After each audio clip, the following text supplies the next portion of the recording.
The late afternoon sun spilled golden light across the neatly trimmed hedges surrounding St. Mary's Orphanage in Surrey. The air carried the crispness of autumn, with leaves crunching underfoot and the faint scent of burning wood from nearby chimneys. Charles Whitmore stepped out of his sleek black Bentley, adjusting the cufflinks on his tailored navy suit. At 68, he was still the picture of dignity and affluence, his silver hair combed neatly back, his posture upright. Yet there was a heaviness to his movements, a kind of weariness that no amount of wealth could disguise. As he walked up the cobblestone path toward the arched wooden doors, he paused to take in the cheerful laughter of children playing in the garden. It was a sound that stirred something deep within him, though he wouldn't have admitted it even to himself. The headmistress, a stout woman with kind eyes named Mrs. Cartwright, greeted him warmly at the entrance. "Mr. Whitmore, it's always such a pleasure to see you," she said, extending a hand. "Your generosity has meant the world to us." Charles nodded politely and handed her an envelope, its weight belying the large donation within. He had visited the orphanage before, always ensuring his contributions were sizable enough to maintain the facilities and provide for the children.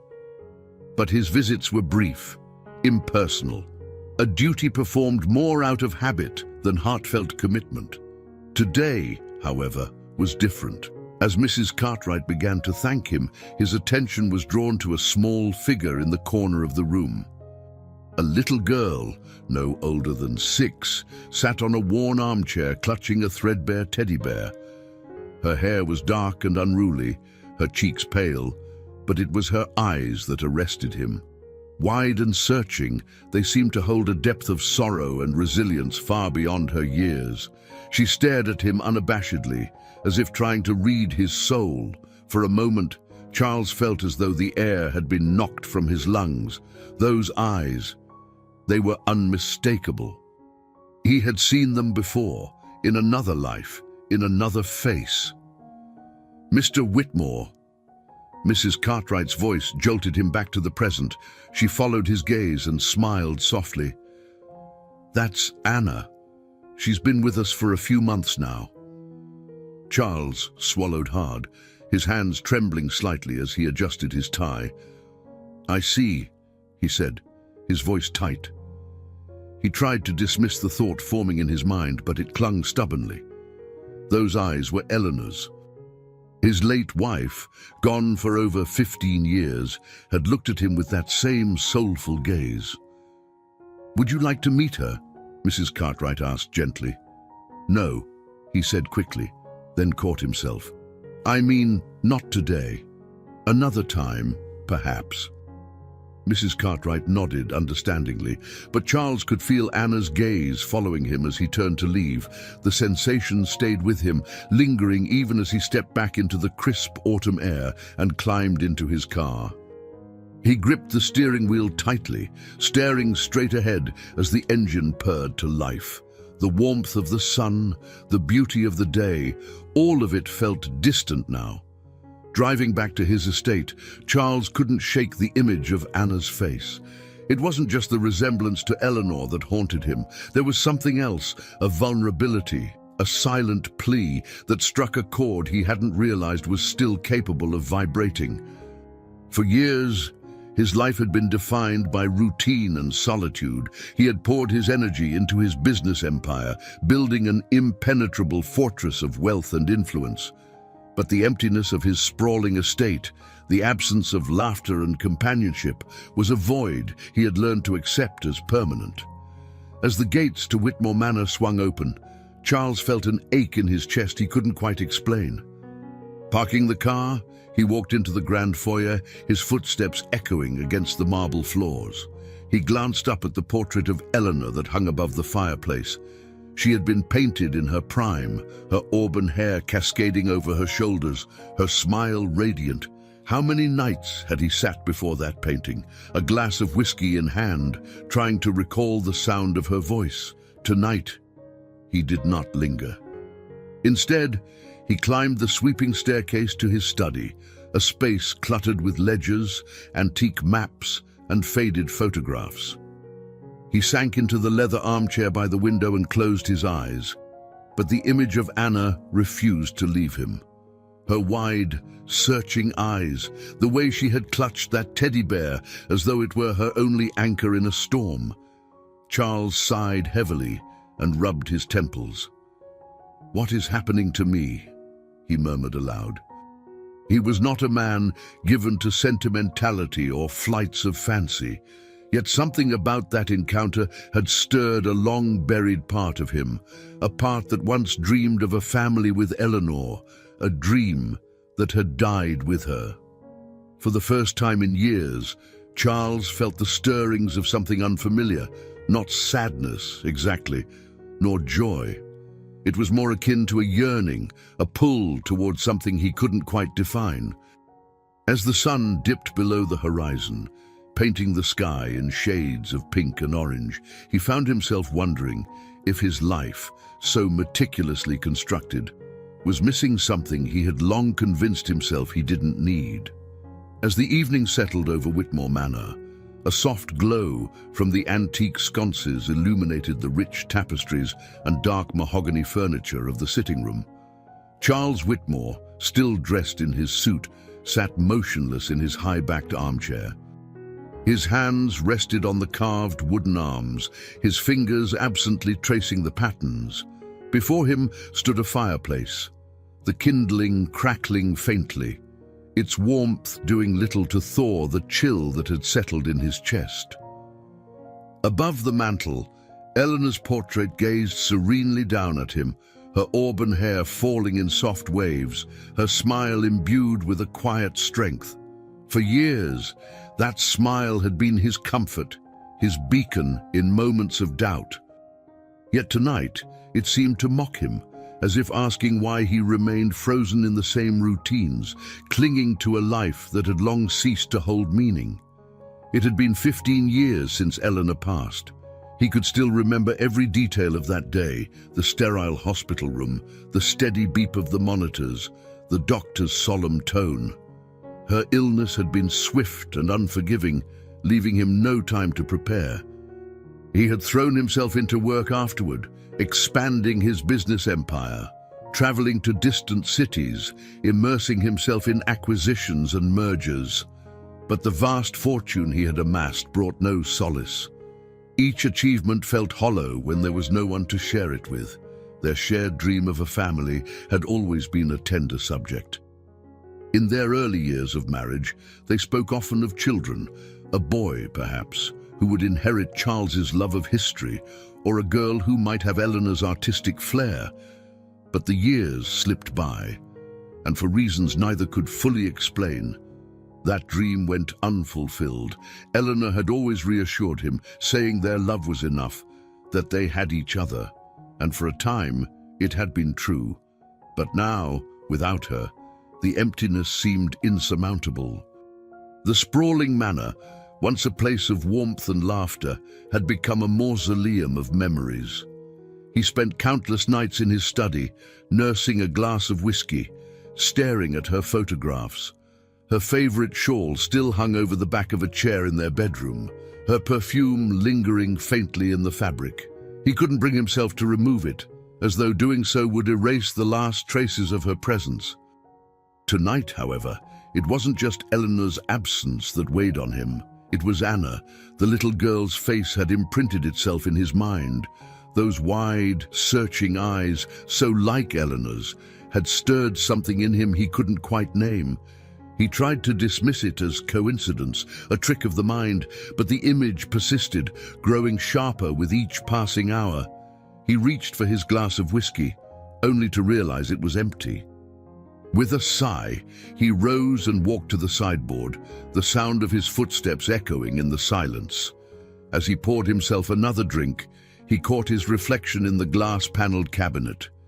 His face, once commanding and resolute, now seemed lined with weariness. The weight of years was evident in the silver strands of his hair and the faint droop of his shoulders. "What are you doing, Charles?" he muttered to himself. His voice, though quiet, seemed loud in the stillness of the room. He was a man who prided himself on rationality, on making decisions based on logic and reason. Yet here he was, shaken by a fleeting encounter with a child he knew nothing about. He returned to his chair and stared into the flames, his mind drifting back to the orphanage. He remembered the way Anna had clutched her teddy bear, her small frame dwarfed by the oversized armchair.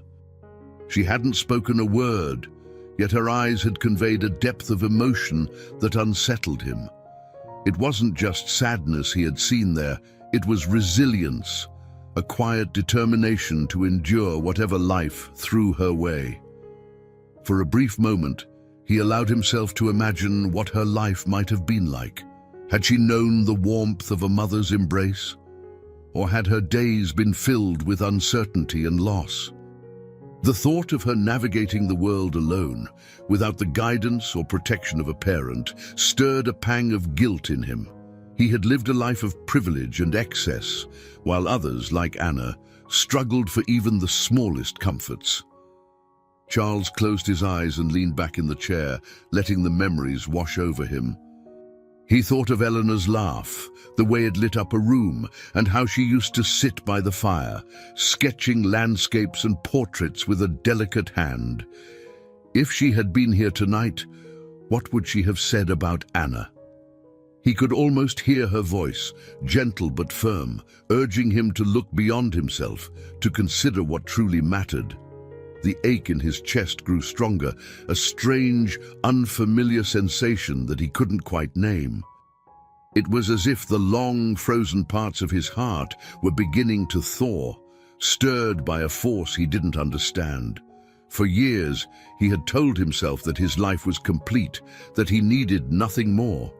Yet tonight, as the flames flickered and danced, he felt a stirring of something he hadn't felt in years. Hope, perhaps, or the faint whisper of possibility. As the clock struck midnight, Charles rose and extinguished the fire. He stood for a moment, gazing up at Eleanor's portrait, his jaw set with a newfound resolve. "I don't know what it means yet," he said quietly, "but I'm not ready to let it go."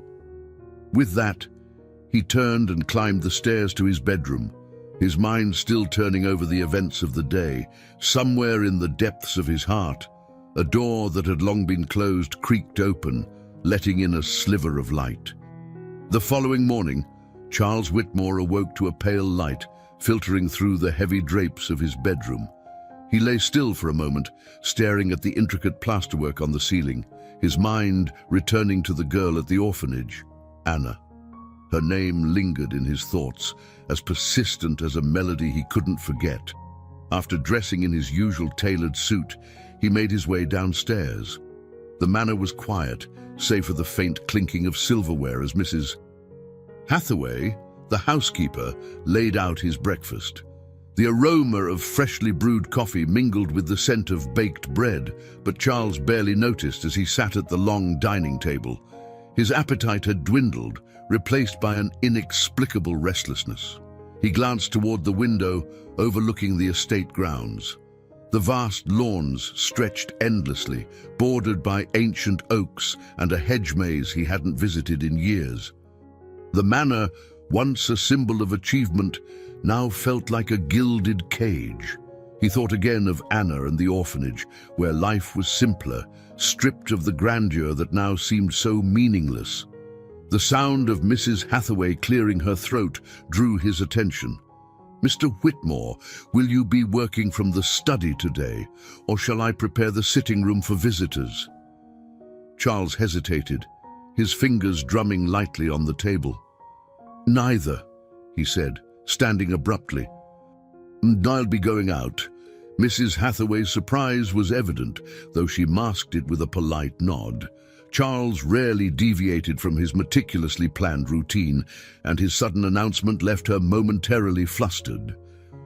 The drive to St. Mary's Orphanage was uneventful, yet Charles found himself gripping the wheel tighter than usual. His mind churned with questions he couldn't answer. Why had that child unsettled him so? What was it about her presence that had pierced through the carefully constructed barriers he had built over the years? As he pulled into the familiar cobblestone drive, he noticed the children playing outside once again. Their laughter carried on the breeze, light and carefree, a sharp contrast to the heaviness he felt.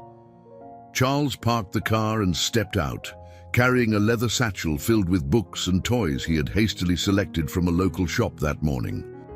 He told himself these were for the children, an excuse to return without raising suspicion, yet he knew that wasn't the entire truth. Inside, Mrs. Cartwright greeted him warmly, her eyes glinting with curiosity at his unannounced visit. "Mr. Whitmore, how unexpected. The children will be thrilled to see you again." Charles forced a polite smile. "I thought I'd bring a few things for the little ones," he said, handing her the satchel. "It's nothing much, just a few books and toys." "That's most generous of you," Mrs. Cartwright said, her voice genuine. "The children adore having visitors, especially someone as kind as you." As she gestured for him to follow her into the common room, Charles felt a mix of anticipation and apprehension. He scanned the room, his gaze immediately settling on Anna.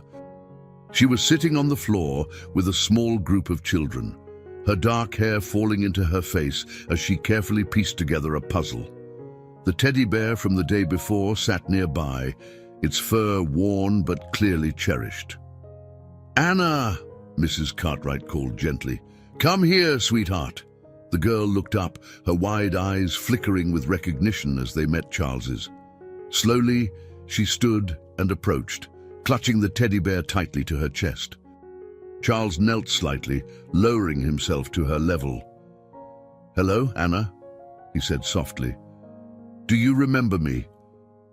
She nodded but said nothing, her gaze fixed on him with an intensity that made his throat tighten. Up close, the resemblance to Eleanor was even more striking. The same delicate features, the same soulful eyes that seemed to see right through him. Mrs. Cartwright broke the silence. "Anna's had a difficult time adjusting," she explained gently. "She lost her mother in a car accident not long ago, and we haven't been able to locate any family." Charles felt his chest constrict. The idea of this small, fragile child navigating such profound loss was almost unbearable. He wanted to ask more, but hesitated, unsure of his place in her life. Instead, he reached into his pocket and pulled out a small, wrapped package. "I brought this for you," he said, handing it to her. Anna hesitated, then took the package and carefully unwrapped it, revealing a small picture book filled with colorful illustrations. Her fingers traced the cover, her expression softening ever so slightly. "Thank you," she whispered, her voice barely audible. The words, simple as they were, struck Charles deeply. He felt an unfamiliar warmth in his chest, a stirring he hadn't experienced in years. For a fleeting moment, the burdens of his past seemed to lift, replaced by a glimmer of something he couldn't quite name. As the afternoon wore on, Charles found himself lingering longer than he intended. He watched Anna from across the room, marveling at her quiet resilience. Despite her sorrow, there was a strength in her, a determination to keep going. It was a quality he had admired in Eleanor, and seeing it in Anna only deepened the strange connection he felt. When it was time to leave, Charles found himself reluctant to go. As he stepped out into the crisp autumn air, he turned back for one last look at the orphanage. Through the window, he saw Anna holding the book he had given her. Her face turned away as she returned to the puzzle. Driving home, Charles couldn't shake the feeling that his life, so carefully planned and controlled, had taken an unexpected turn. For the first time in years, he felt a pull towards something beyond himself, a sense of purpose that both frightened and intrigued him. The days following Charles's second visit to St. Mary's Orphanage passed slowly. Yet, even amid his usual routine of meetings and paperwork, he couldn't escape the quiet pull that kept drawing his thoughts back to Anna. The memory of her solemn face and wide, knowing eyes lingered like a shadow in his mind. He told himself that he was merely curious, but deep down he knew it was more than that. Her presence had awakened a part of him that had lain dormant for years. One crisp afternoon, Charles found himself driving back to the orphanage, his polished Bentley gliding smoothly over the winding roads of the countryside. He hadn't planned this visit, not exactly, but something inside him urged him forward, as though fate were guiding his hand. This time, he carried a more deliberate offering, a stack of children's books and a plush blanket he had chosen himself. They were simple gifts, but they felt oddly significant. As he entered the orphanage, the familiar warmth of Mrs. Cartwright's greeting did little to settle his growing unease. He nodded politely, exchanged a few pleasantries, and allowed her to lead him to the common room. There, amidst the hum of children's chatter, he saw Anna again. She was sitting alone this time, her small frame curled up in an armchair by the window. The late afternoon sunlight bathed her in a golden glow, illuminating the dark curls that framed her face. When Charles approached, she looked up, her expression neither startled nor shy, but calm and expectant. It was as though she had been waiting for him, and the thought sent a strange shiver through him. "Hello, Anna," he said gently, setting the books and blanket on the table beside her. "I thought you might like these." Her eyes flicked to the items briefly before returning to his face. She nodded once, her fingers clutching the well-worn teddy bear in her lap. "Thank you," she said softly, her voice barely above a whisper. Charles hesitated, unsure how to continue. He wasn't accustomed to interacting with children, much less one as reserved as Anna. Yet there was something about her quiet demeanor that compelled him to stay. He settled into the chair opposite hers, his hands resting on his knees. "Do you like to read?" he asked, his tone awkward but earnest. Anna nodded again, this time with a flicker of interest. She reached for the top book on the stack, a collection of fairy tales, and opened it carefully, as though it were a treasure. Charles watched as her small fingers traced the colorful illustrations, her lips curving into the faintest of smiles. It was in that moment that Mrs. Cartwright approached, her expression thoughtful. "Mr. Whitmore," she began, her voice low, "there's something you should see." Curious but cautious, Charles rose and followed her into her office. She opened a drawer and retrieved a small, weathered photograph, handing it to him without explanation. When he looked down at the image, his breath caught. It was a portrait of a young woman, her features strikingly familiar. Her dark hair framed a face so much like Eleanor's that Charles's hand trembled as he held the picture. "That's Anna's mother, Margaret," Mrs. Cartwright explained quietly. "She passed away in a car accident several months ago. Anna was the only survivor." Charles's mind reeled. He stared at the photograph, his heart pounding with a mixture of disbelief and recognition. Margaret's resemblance to Eleanor was uncanny, more than uncanny. It was as if the past had risen to meet him, demanding answers he didn't know how to give. "Do you know anything else about her?" he asked, his voice strained. Mrs. Cartwright shook her head. "Not much, I'm afraid. Margaret never mentioned any family, and we haven't been able to locate any relatives. It's been a difficult road for Anna." Charles nodded absently, his thoughts racing. He returned the photograph to Mrs. Cartwright and made his way back to the common room, his footsteps heavy. When he saw Anna again, still engrossed in the fairy tale book, an overwhelming wave of emotion washed over him. He felt an ache he couldn't name, a yearning that reached into the deepest corners of his soul. He sat down beside her and tried to compose himself. "Anna," he said after a long pause, his voice softer than before, "may I ask you something?" She looked up, her expression open but cautious. "The photograph of your mother. Do you still have it?" he asked gently. Anna nodded and reached into the pocket of her sweater. She pulled out a small, creased photograph and handed it to him without hesitation. When Charles unfolded it, his heart constricted. It was the same image Mrs. Cartwright had shown him, but this time he noticed a detail he hadn't before. Margaret was wearing a locket, its design unmistakably familiar. It was Eleanor's. Charles's hands trembled as he handed the photograph back to Anna. "Thank you," he managed to say, his voice hoarse. As he drove home that evening, the weight of the revelation settled heavily on his chest. The photograph, the locket, the uncanny resemblance, all of it pointed to a truth he wasn't yet ready to confront. Yet deep down, he knew that his connection to Anna ran deeper than chance. And for the first time in years, the carefully constructed walls around his heart began to crumble. The days following Charles's discovery of the photograph passed in a blur of restless thoughts and unspoken questions. He spent hours pacing the grand halls of Whitmore Manor, his mind circling back to the same point, the striking resemblance between Margaret and Eleanor, and the locket that tied them together. It was not a coincidence. He was certain of that now, but the truth, buried somewhere in the past, eluded him. Charles sat at his desk one morning, staring at the polished mahogany surface. The room was still, save for the ticking of the ornate clock on the mantel. The usual weight of his responsibilities, the meetings, the investments, seemed trivial now. His mind was consumed by a single thought. He had to know the truth about Anna's mother and her connection to Eleanor. He reached for the phone and dialed a number he hadn't used in years. It rang twice before a gruff voice answered.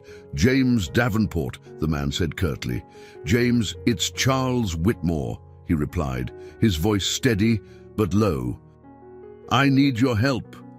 James, a retired investigator, had worked with Charles decades ago on sensitive matters related to his business.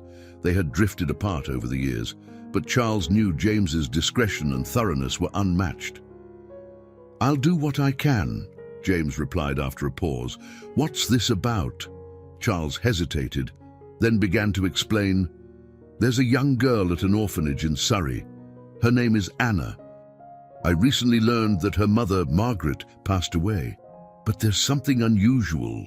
Margaret bears an uncanny resemblance to my late wife, Eleanor. And she had a locket, one that Eleanor used to wear. I need you to find out everything you can about Margaret's past. I need to know if there's a connection."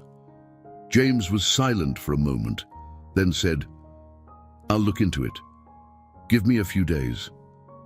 "Thank you," Charles said, relief mingling with apprehension. "I'll be waiting." As he hung up the phone, Charles felt a flicker of hope, tempered by the weight of uncertainty. He had no idea what the investigation might reveal, but he knew he couldn't rest until he had answers. The days stretched on, each one marked by an undercurrent of anticipation. Charles found himself visiting the orphanage more frequently under the guise of delivering gifts or checking on the children's welfare. But his focus remained on Anna, whose quiet presence seemed to draw him in despite her reserved demeanor. During one such visit, Charles found himself sitting with Anna in the garden, a rare sunny day warming the autumn air. She sat cross-legged on the grass, the teddy bear clutched in one arm as she carefully examined a small daisy in the other. Charles watched her silently, marveling at her composure. "Do you like flowers?" he asked after a while. Anna nodded. "They're pretty," she said simply, her voice soft but clear. Charles smiled faintly. "My wife used to love daisies. She'd plant them every spring in the garden at our home." Anna glanced up at him, her expression thoughtful. "Did she have a garden?" "Yes," Charles replied, his gaze distant. "A beautiful one. She spent hours tending to it. She always said flowers made her feel alive." Anna seemed to consider this, then held out the daisy she had been examining. "You can have this one," she said, Charles took the flower gently, his throat tightening. "Thank you," he said, his voice barely above a whisper. As they sat in companionable silence, Mrs. Cartwright approached, her usual warm smile tinged with curiosity. "Mr. Whitmore," she said, "I just received a letter from Anna's caseworker. It contains some additional details about her mother's background. Would you care to see it?" Charles felt his pulse quicken. "Yes, I would," he said, rising to follow her. In her office, Mrs. Cartwright handed him a folder containing the caseworker's notes. As he read through the pages, his breath caught. Margaret had been adopted as an infant, her records indicating she had been placed with a family in Yorkshire. There were no details about her biological parents, but the timeline matched the years before Eleanor and Charles had met. His mind raced. Eleanor had once mentioned giving up a child for adoption during her youth, a secret she had shared in a moment of vulnerability. At the time, Charles had brushed it aside, too focused on their present to dwell on her past. But now, faced with the possibility that Anna was his late wife's granddaughter, he felt the weight of that moment with a clarity that shook him to his core. "Is everything all right?" Mrs. Cartwright asked gently, sensing his unease. Charles nodded slowly, though his thoughts were anything but settled. "Yes," he said, closing the folder. "Thank you for showing me this." As he left the office and returned to the garden, his mind churned with the implications of what he had learned. If Margaret was indeed Eleanor's daughter, then Anna was the family he and Eleanor had long dreamed of but never had. The thought filled him with a mix of sorrow and hope, a bittersweet realization that fate had brought him to this moment. As Anna looked up from her spot on the grass, her small face illuminated by the afternoon sun, Charles felt a quiet resolve take hold.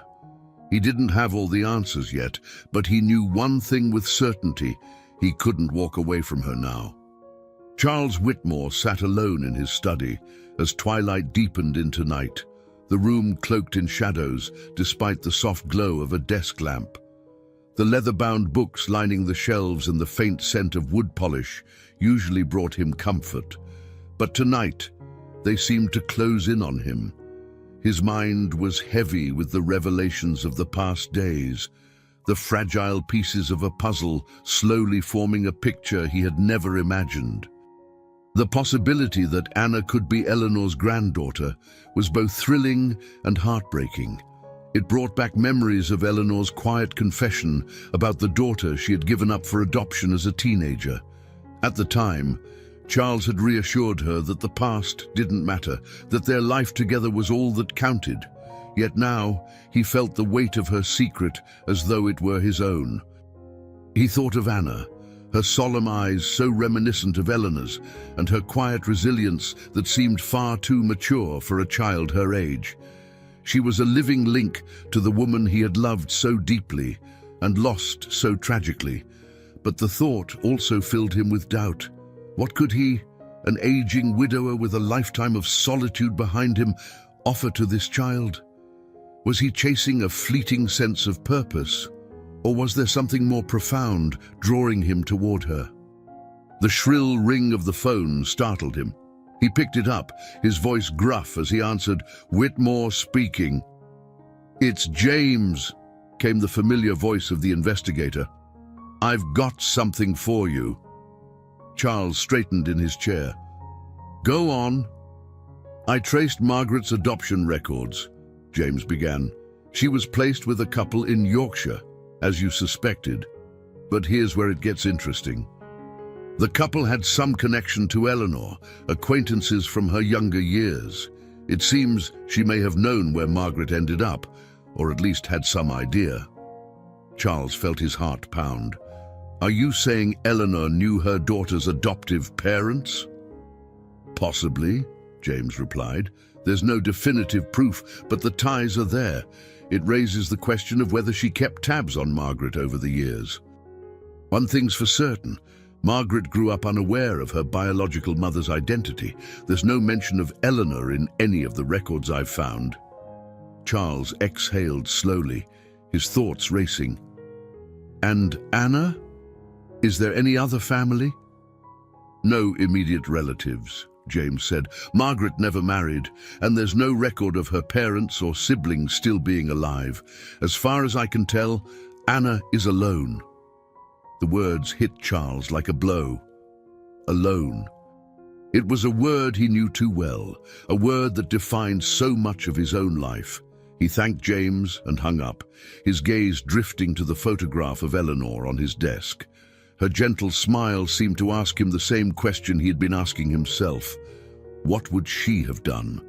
The next day, Charles returned to the orphanage, his resolve tempered by uncertainty. He found Anna in the playroom, seated at a small table with a few other children. She was drawing with colored pencils, her brow furrowed in concentration. When she saw him, her face lit up with a faint but unmistakable smile, a rare and precious expression that stirred something deep within him. "Hello, Anna," he said warmly, kneeling beside her. "What are you drawing?" She held up her paper. It was a simple sketch of a house with a garden, daisies blooming around the front door. Charles's throat tightened at the sight. "Is this where you'd like to live?" he asked softly. Anna nodded. "It's my house," she said, "for me and Mama." The words struck Charles like a knife. He reached out, his hand trembling slightly, and gently touched her shoulder. "It's beautiful," he said, his voice hoarse. They spent the next hour together, talking quietly as Anna showed him her drawings and told him about her favorite books. For the first time, she seemed to open up, her guarded demeanor softening in his presence. Charles felt a strange sense of fulfillment, as though he were discovering a part of himself he had forgotten existed. As the afternoon waned, Mrs. Cartwright approached with a cautious expression. "Mr. Whitmore," she said, her voice low, "may I speak with you in private?" Charles nodded and followed her to her office. Once inside, she closed the door and turned to him, her hands clasped tightly. "The staff has noticed your visits becoming more frequent," she began, "and your attention to Anna. It's clear that you care for her deeply." "I do," Charles admitted, his voice steady. "She reminds me of someone I lost, someone I loved." Mrs. Cartwright regarded him with a mixture of understanding and concern. "Anna is a special child," she said. "But I must ask, are you prepared for what it would mean to take her into your life? She's been through so much. She needs stability, love, and a future. It's not a decision to take lightly." Charles met her gaze, his expression resolute. "I know what she needs," he said, "and I know what I can give her." Mrs. Cartwright nodded slowly, her expression softening. "Then I suggest you think carefully about what comes next. Anna deserves nothing less than your full commitment." As Charles left the office and walked back to the playroom, he felt the weight of her words settle over him. He watched Anna from a distance, her small figure framed by the fading afternoon light. In that moment, he realized that his life, long defined by loss and solitude, was at a crossroads. The choice before him was not one of duty, but of the heart. The early morning light streamed through the tall windows of Charles's study, casting long shadows over the room's worn rugs and well-loved furniture. Charles sat at his desk, his thoughts consumed by the conversation with Mrs. Cartwright. Her words about stability and commitment rang in his ears, their weight pressing heavily on his chest. Though he had always considered himself a decisive man, confident in his judgments, he found himself grappling with an uncharacteristic uncertainty. The morning's stillness was interrupted by the arrival of a letter from the orphanage. The envelope, bearing the neat handwriting of Mrs. Cartwright, contained updates on Anna's case and a formal request to discuss her future. Charles unfolded the letter slowly, his hand trembling as he read. It was clear that his growing presence at the orphanage had not gone unnoticed by the staff, and now he was being asked to define his intentions. As he set the letter aside, The sound of footsteps echoed faintly in the hallway. Mrs. Hathaway, his housekeeper, entered carrying a tray of tea. Her sharp eyes quickly noticed the furrow in his brow. "Something troubling you, Mr. Whitmore?" she asked as she set the tray on the table beside him. Charles hesitated, then shook his head. "Just matters that require careful thought," he replied, his tone measured. Mrs. Hathaway, who had served the Whitmore household for decades, wasn't fooled. She poured the tea, her movements deliberate and unhurried. "It wouldn't happen to be about the young girl, would it?" she ventured. Charles looked up sharply, surprised by her perceptiveness. "What makes you say that?" Mrs. Hathaway gave him a knowing smile. "You've been preoccupied ever since you started visiting that orphanage. And I've seen the way you look when you return. It's as though you're carrying the weight of the world." He sighed, leaning back in his chair. "It's not so simple, Hathaway. There's a child, Anna. She's connected to Eleanor in ways I never expected. And now I feel drawn to her, as though she's a piece of something I lost long ago." Mrs. Hathaway nodded thoughtfully. "And yet you hesitate." "Wouldn't you?" he asked, his voice tinged with frustration. "She's been through so much already. What if I can't give her what she needs? What if I fail her?" Mrs. Hathaway regarded him for a long moment before speaking. "Mr. Whitmore, you've spent years grieving and building walls around yourself, but perhaps this is an opportunity, not just for her, but for you as well. Sometimes it's not about certainty. It's about courage." Her words struck a chord, though Charles said nothing. After she left and he sat for a long time, staring out the window at the estate's sprawling grounds. The autumn leaves, golden and rust-colored, fluttered in the breeze like fragments of a distant memory. He thought of Anna's small, determined face, the way her eyes seemed to search for answers she couldn't yet articulate. Perhaps Mrs. Hathaway was right. Perhaps this was his chance to give meaning to a life that had felt hollow for so long. Later that afternoon, Charles returned to the orphanage. The air was brisk, carrying the scent of fallen leaves, and the sound of children's laughter greeted him as he stepped through the gates. Inside, he found Anna sitting by the window in the common room, a picture book open on her lap. She looked up as he approached, her expression softening into the faintest of smiles. "Hello, Anna," he said, his voice warm. "What are you reading?" She showed him the book, a collection of fairy tales he had brought on one of his earlier visits. He sat beside her, and they spent the next hour flipping through the pages, Anna occasionally pointing out her favorite illustrations. Though she spoke little, her presence was enough to fill the silence between them. As they read, the headmistress appeared, her expression cautious. "Mr. Whitmore, might I have a word with you?" she asked. Charles nodded and rose, following her into her office. The walls were lined with books and photographs of smiling children, a testament to the lives that had passed through St. Mary's. Mrs. Cartwright gestured for him to sit before speaking. "Mr. Whitmore," she began, "it's clear that you've taken a special interest in Anna. And while I have no doubt that your intentions are sincere, I must ask, what do you see as her future? She's at a critical juncture, and we need to ensure that the decisions made are in her best interest." Charles met her gaze steadily. "I've thought about little else these past days," he admitted. "Anna has endured more loss than any child should have to bear, but she's also shown a strength that few adults could muster. She needs a home, a family, and a sense of security.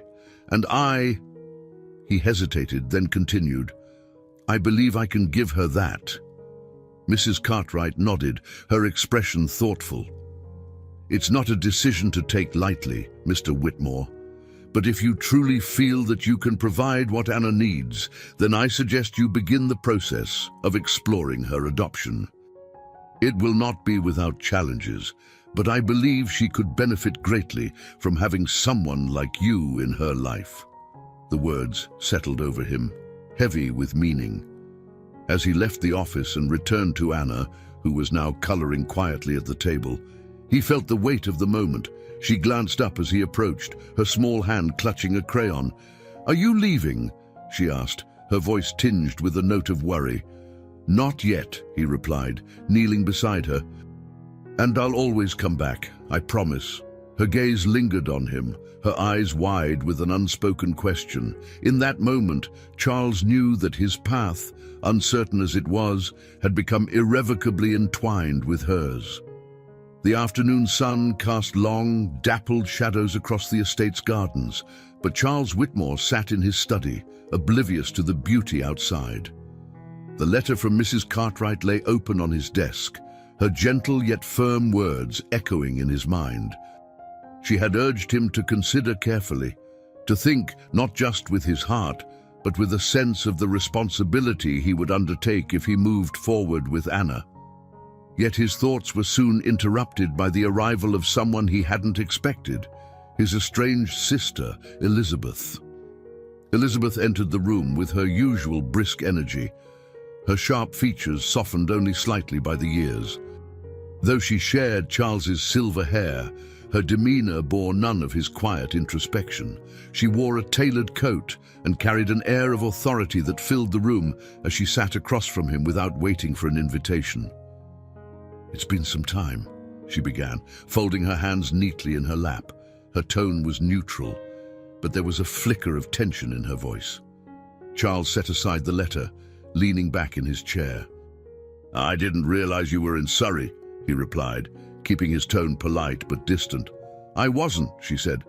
"But I've been hearing things, Charles, about you and about a little girl at an orphanage." He stiffened, his jaw tightening. "News travels fast." Elizabeth raised an eyebrow. "When it concerns you, it always does. People are talking, Charles. They're saying you've become attached." "Care to explain?" "There's nothing to explain," he said, his voice measured. "I've taken an interest in Anna. She's a remarkable child, and she's had a difficult life." Elizabeth tilted her head, studying him. "And what, exactly, do you intend to do about it? Adopt her at your age? Do you really think that's wise?" Her words struck a nerve, but Charles held his composure. "Anna has no one," he said firmly. "If I can give her a home, some stability, then I will." Elizabeth sighed, her expression softening slightly. "Charles, I'm not saying you don't mean well, but have you thought this through? A child isn't a business venture. You can't just decide to take her in and assume it will all work out." "This isn't about me," he replied, his voice rising slightly. "It's about her. She's Eleanor's granddaughter." The revelation stunned Elizabeth into silence.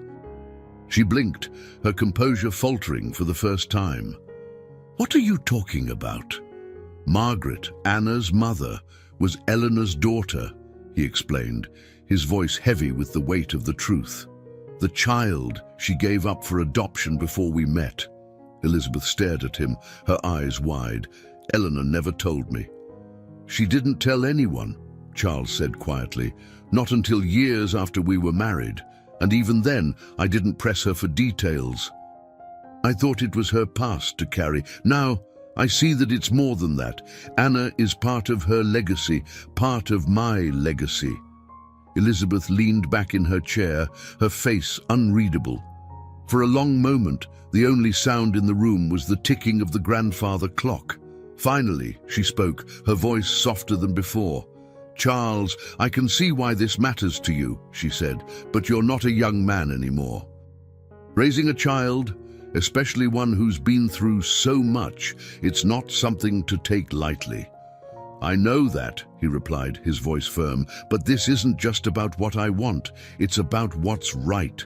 Anna deserves a chance, and I'm willing to give it to her." Elizabeth sighed again, rubbing her temples. "You've always been stubborn," she said with a faint smile. "But if you're serious about this, then you need to be prepared. People will question you, doubt your intentions, and Anna, she'll need more than just your name. She'll need your time, your patience, your heart." "I understand," he said simply. Elizabeth rose from her chair, smoothing her coat. "I hope you do," she said, "because if you fail, it won't just be you who pays the price. It will be her." As she left the room, Charles remained seated, his thoughts a whirlwind of emotions. Elizabeth's words, though harsh, held a kernel of truth. Adopting Anna would be the most challenging thing he had ever undertaken. But it was also, he realized, the most important. That evening, Charles sat in the library, gazing at a photograph of Eleanor that he had moved to his desk. Her smile, captured in the golden light of a long-ago afternoon, seemed to speak to him, urging him forward. He thought of Anna, of her quiet strength and the vulnerability she tried so hard to hide. He thought of the promise he had made to her, a promise that now felt as sacred as any vow he had ever taken. The sound of footsteps drew his attention, and Mrs. Hathaway appeared in the doorway. "Will you be needing anything else tonight, Mr. Whitmore?" she asked. He shook his head. "No, thank you, Hathaway. But, there's something I'd like you to prepare for tomorrow." "Of course," she said, her tone curious. "I'll be going to the orphanage," he said, "and I'd like to speak with Mrs. Cartwright about the next steps. It's time I made things official." Mrs. Hathaway smiled gently. "Very good, sir." As she left, Charles leaned back in his chair, the weight of the day settling over him. For the first time in years, he felt a sense of clarity, a sense of purpose. Whatever challenges lay ahead, he knew one thing for certain. He would not let Anna face the world alone. The pale grey sky of the next morning seemed to mirror Charles Whitmore's contemplative mood as he sat on the edge of his bed, staring out the window at the sprawling gardens below. The decision he had made the night before had solidified overnight, but now, in the quiet light of dawn, its weight pressed heavily on him. He felt the familiar pangs of doubt creeping in, questioning his ability to take on the monumental task of raising a child. Was he, a man nearing 70, truly capable of offering Anna the life she deserved? Charles dressed slowly, his hands lingering on the buttons of his shirt as if delaying the inevitable. The echo of Elizabeth's voice from the day before still lingered in his mind, her warnings both stern and compassionate. Yet beyond her doubts, he remembered the look in Anna's eyes when he had promised her he would always return. That look, so full of fragile trust, spurred him forward. By the time Charles arrived at the orphanage, the early morning bustle of the children had already filled the air with laughter and shouts. He stood in the courtyard for a moment, watching them play, their carefree joy a sharp contrast to the turmoil he felt. He spotted Anna near the edge of the garden, kneeling in the dirt as she carefully arranged small pebbles into a pattern only she understood. When she noticed him, her face lit up with a soft smile. "You came back," she said simply, her voice carrying both surprise and relief. "I told you I would," Charles replied, kneeling beside her. "What are you working on?" "It's a path," Anna said, pointing to the winding line of stones she had created. "So people don't get lost." Charles's heart ached at the simple poignancy of her words. "That's very thoughtful of you," he said. "Everyone could use a little help finding their way sometimes." She looked up at him, her dark eyes searching his face. "Do you ever get lost?" The question, so innocent yet so profound, caught him off guard. He hesitated before answering. "I have, many times," he admitted. "But sometimes, finding the way back is the most important part." Anna seemed to accept this, nodding solemnly before returning her focus to her stones. Charles watched her for a moment longer, marveling at her quiet resilience, before standing and making his way toward Mrs. Cartwright's office. Inside, the headmistress greeted him with her usual warmth, though her expression carried a hint of curiosity. "Mr. Whitmore, it's always a pleasure. How can I help you today?" Charles took a deep breath, steadying himself. "I've made a decision, Mrs. Cartwright," he said. "I want to begin the process of adopting Anna." Her reaction was calm, though her eyes reflected the gravity of his words. She gestured for him to sit, taking her place behind the desk. "I had a feeling you might say that," she said. "But I must ask, are you certain? This is not a decision to be made lightly, especially considering Anna's needs. She's been through more loss and upheaval than most children her age. She will need more than just a home. She will need patience, understanding, and an unwavering commitment." "I understand that," Charles said, his voice steady. "And I won't deny that this will be a challenge. But Anna, she's not just any child. She's Eleanor's granddaughter. I see so much of her in Anna, not just in her features, but in her spirit. I believe this is what Eleanor would have wanted, and I believe I can give Anna the stability and love she deserves."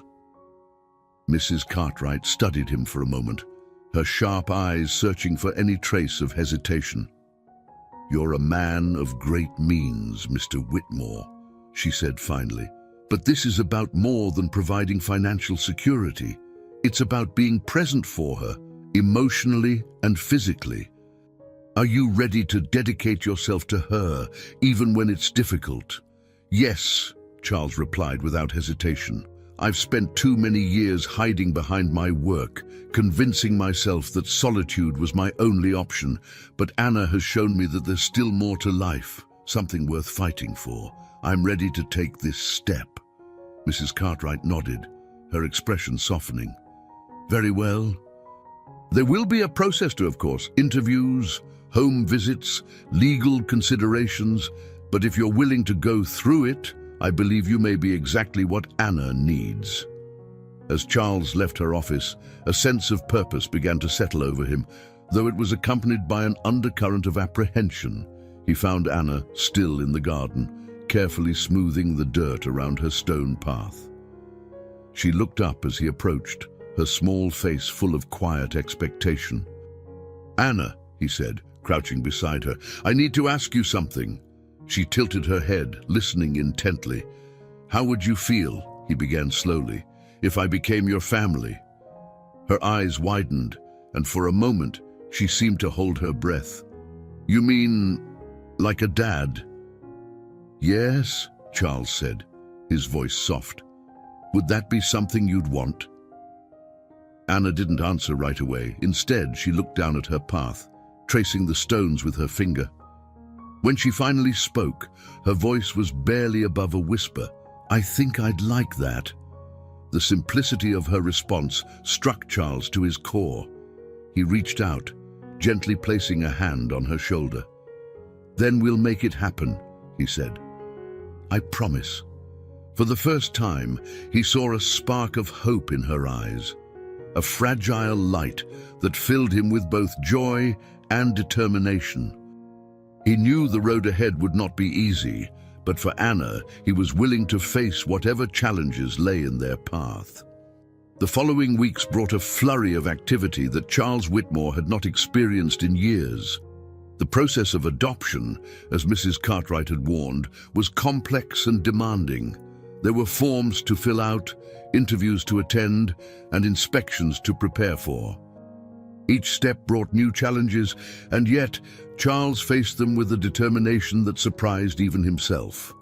One crisp morning, Charles sat in the grand dining room of Whitmore Manor, surrounded by stacks of documents. Legal jargon filled the pages, their meaning obscured by a tangle of clauses and stipulations. He adjusted his reading glasses and let out a frustrated sigh. Across the table, Mrs. Hathaway worked quietly, sorting through correspondence and occasionally glancing at him with a mixture of concern and admiration. "You've certainly taken on a great deal, Mr. Whitmore," she said, breaking the silence. "I can't remember the last time I saw you this engaged." Charles looked up, his brow furrowed. "It's no small task, Hathaway," he admitted, "but it's worth every moment. Anna deserves a chance, a real chance at a stable, happy life. And I intend to give it to her." Mrs. Hathaway nodded, her expression softening. "You're doing a good thing, sir. She's lucky to have someone like you." Charles smiled faintly, though a trace of doubt lingered in his eyes. "I only hope I can be enough." The sound of the doorbell echoed through the house, interrupting their conversation.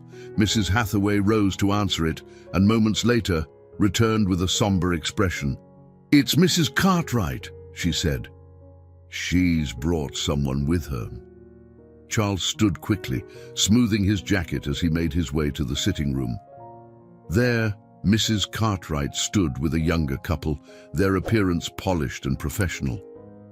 The woman's face was kind but serious, while the man exuded quiet confidence. Charles felt a pang of unease as he greeted them. "Mr. Whitmore," Mrs. Cartwright began, her tone cautious. "This is Mr. and Mrs. Lawrence. They've expressed interest in adopting Anna." Charles's chest tightened, though he kept his composure. He extended a hand to the couple, his voice steady. "It's a pleasure to meet you."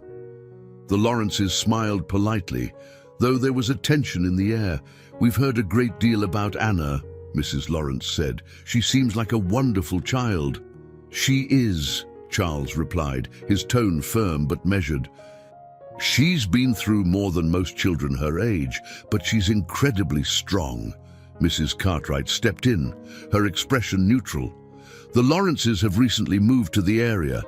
They're interested in providing a home for Anna and have already begun the necessary paperwork." Charles felt a surge of protectiveness rise within him. "I've already started the adoption process myself," he said, his voice calm but resolute. "Anna and I have developed a strong bond. I believe she feels at home with me." The Lawrences exchanged a glance, their smiles faltering.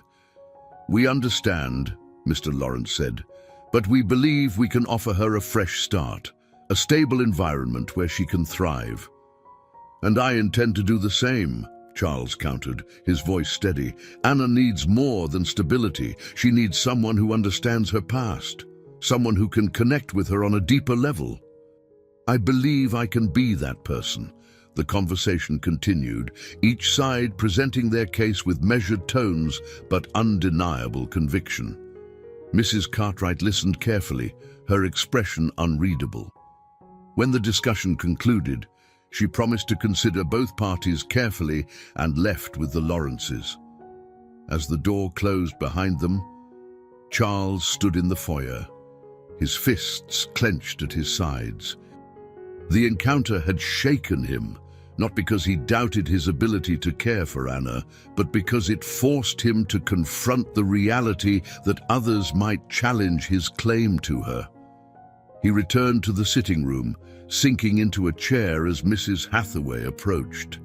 "They seemed determined," she said gently.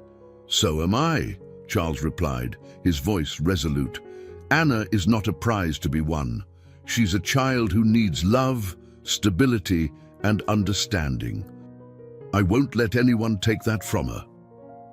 The days that followed were marked by a quiet tension. Charles continued to visit Anna at the orphanage, their bond growing stronger with each meeting. He read to her, played games, and listened as she shared fragments of her thoughts and dreams. Yet a shadow loomed over their time together, the possibility that she might be taken away. One afternoon, as they sat together in the garden, Anna looked up at him with a question that caught him off guard. "Are you going to leave me?" she asked, her voice small and uncertain. Charles's heart ached at the vulnerability in her tone. He reached out, taking her small hand in his. "Never," he said firmly. "I'm here for you, Anna, always." She studied his face, her wide eyes searching for reassurance. "Even if someone else wants me, especially then," he replied. "You're not just someone I care about, Anna. You're family, and family doesn't leave." The words seemed to soothe her, and she leaned against him, her small frame fitting perfectly into the curve of his arm. Charles held her close, his resolve strengthening with each passing moment. No matter what challenges lay ahead, he would fight for Anna with all the strength he had left. The morning dawned grey and foreboding. a chill in the air that seemed to seep into Charles Whitmore's very bones as he prepared for the meeting that could shape the course of Anna's future. The dining room table at Whitmore Manor, once a place of grand gatherings, was now cluttered with legal documents, character references, and a carefully prepared statement of intent. Every paper represented a step in his commitment to adopting Anna, but today those steps felt more like hurdles, each one higher than the last. Charles adjusted his tie, the silk knot stiff against his neck. He caught his reflection in the ornate mirror hanging above the fireplace and noted the lines that creased his face more deeply than they had a year ago. His silver hair seemed grayer in the dim light, but his eyes held the fire of resolve. Today, he would face not only the court, but the challenge of proving himself to those who doubted his capacity to raise a child. When he arrived at the courthouse, the atmosphere was heavy with formality. The high ceilings and echoing footsteps lent a sense of gravity to the proceedings. Mrs. Cartwright greeted him in the waiting area, her presence a welcome source of calm amid the tension. She clasped his hand briefly, her warm smile conveying encouragement. "You're doing the right thing, Mr. Whitmore," she said softly. "Anna deserves someone who truly understands her." He nodded, though the weight of the day ahead made words feel inadequate. Soon, he was ushered into the courtroom, its polished wooden benches and imposing benches creating an almost theatrical stage for the drama about to unfold.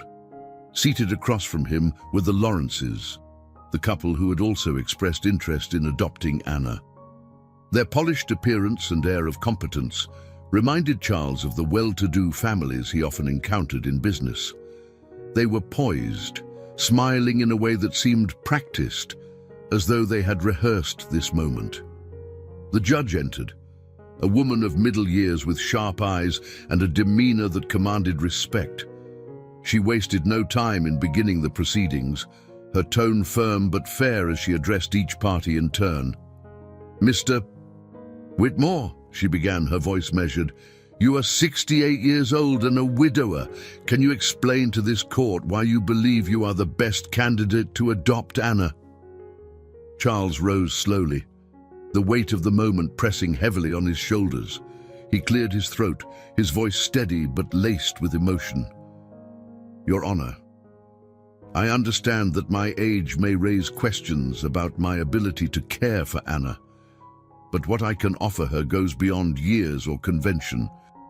Anna has endured tremendous loss, and in her I see a reflection of someone I once loved dearly, my late wife, Eleanor." He paused, drawing a deep breath before continuing. "Anna is Eleanor's granddaughter, though I only recently discovered this connection. It has deepened my resolve to provide Anna with the love and stability she deserves. I have the resources, the time, and most importantly, the commitment to ensure that she feels safe, cherished, and supported." The courtroom was silent for a moment, the weight of his words hanging in the air.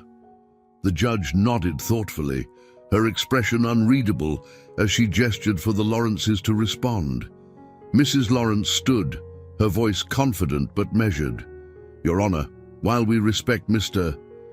Whitmore's connection to Anna, we believe our family can provide her with the environment she needs to thrive. We are younger, have experience raising children, and can offer her a home where she will be surrounded by siblings and community." The judge listened carefully, her gaze shifting between the two parties. "Both sides have presented compelling arguments," she said. "However, the decision must ultimately rest on what is in Anna's best interest. I would like to hear from Mrs. Cartwright, who has been directly involved in Anna's care." Mrs. Cartwright rose, her presence calm and reassuring as she addressed the court. "Your Honor, I have worked with children for many years, and I can say with certainty that Anna's bond with Mr. Whitmore is unique.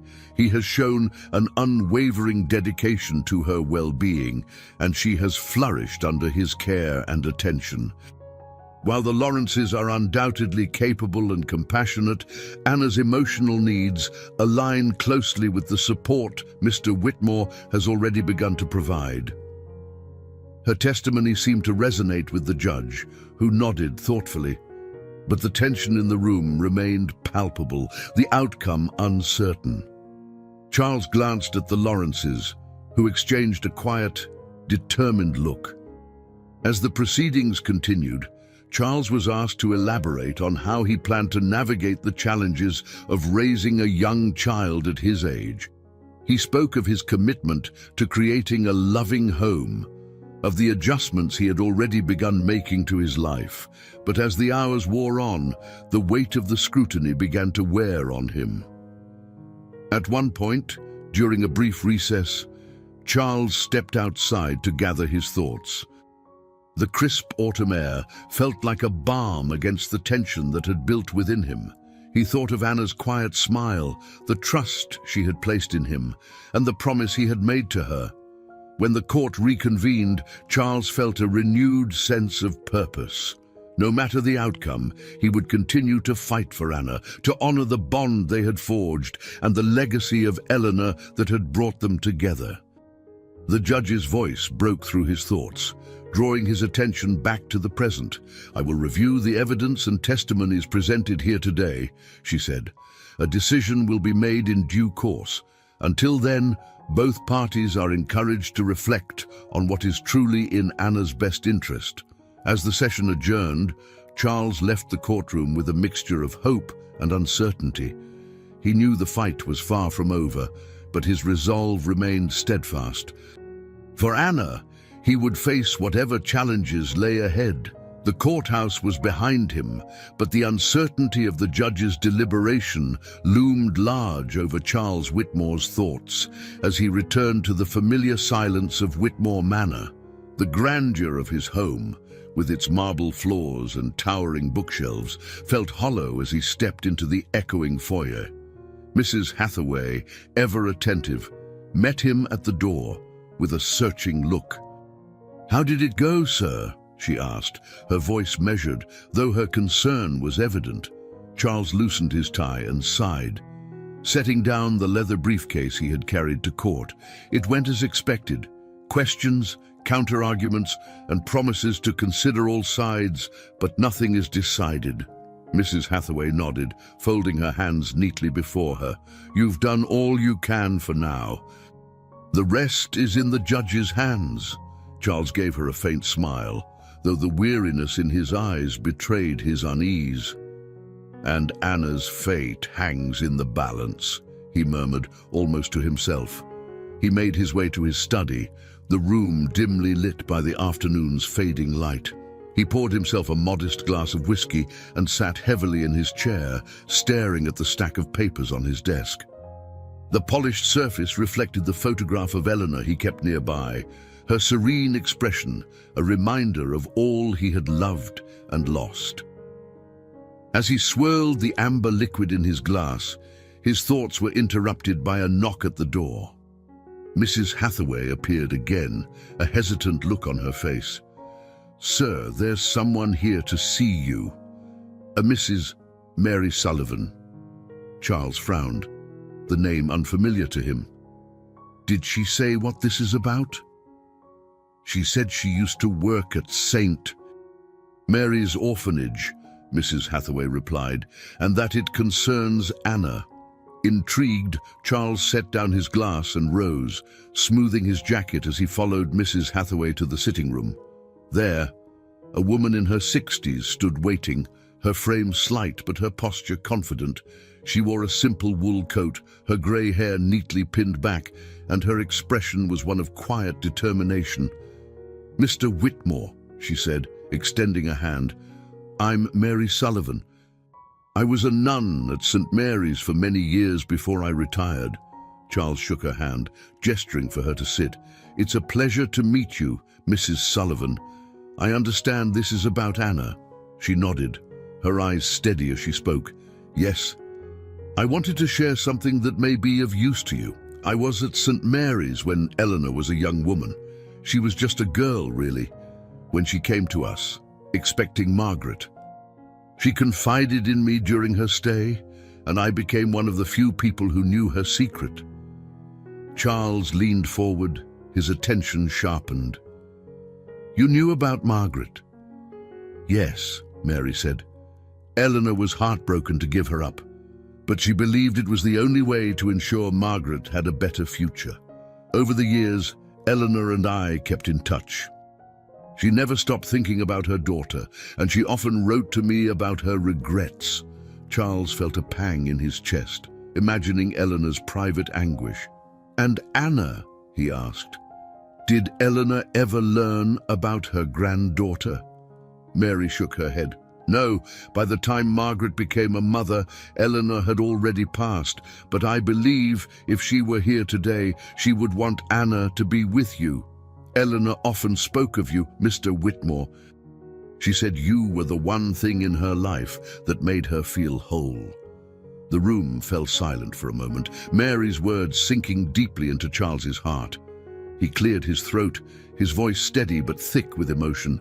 Thank you, Mrs. Sullivan. What you've shared means more to me than I can say. Mary reached into her bag and retrieved a small envelope.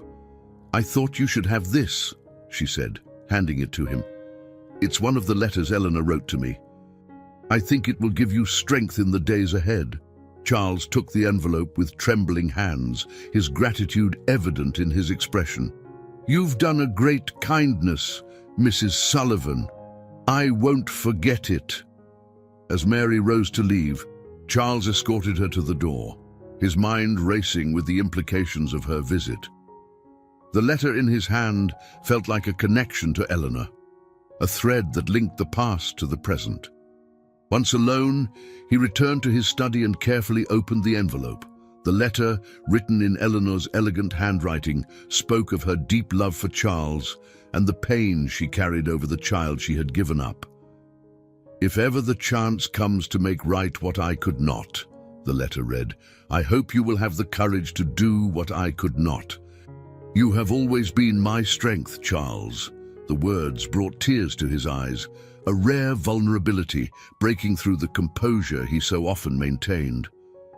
Eleanor's voice seemed to echo in the quiet room, urging him forward.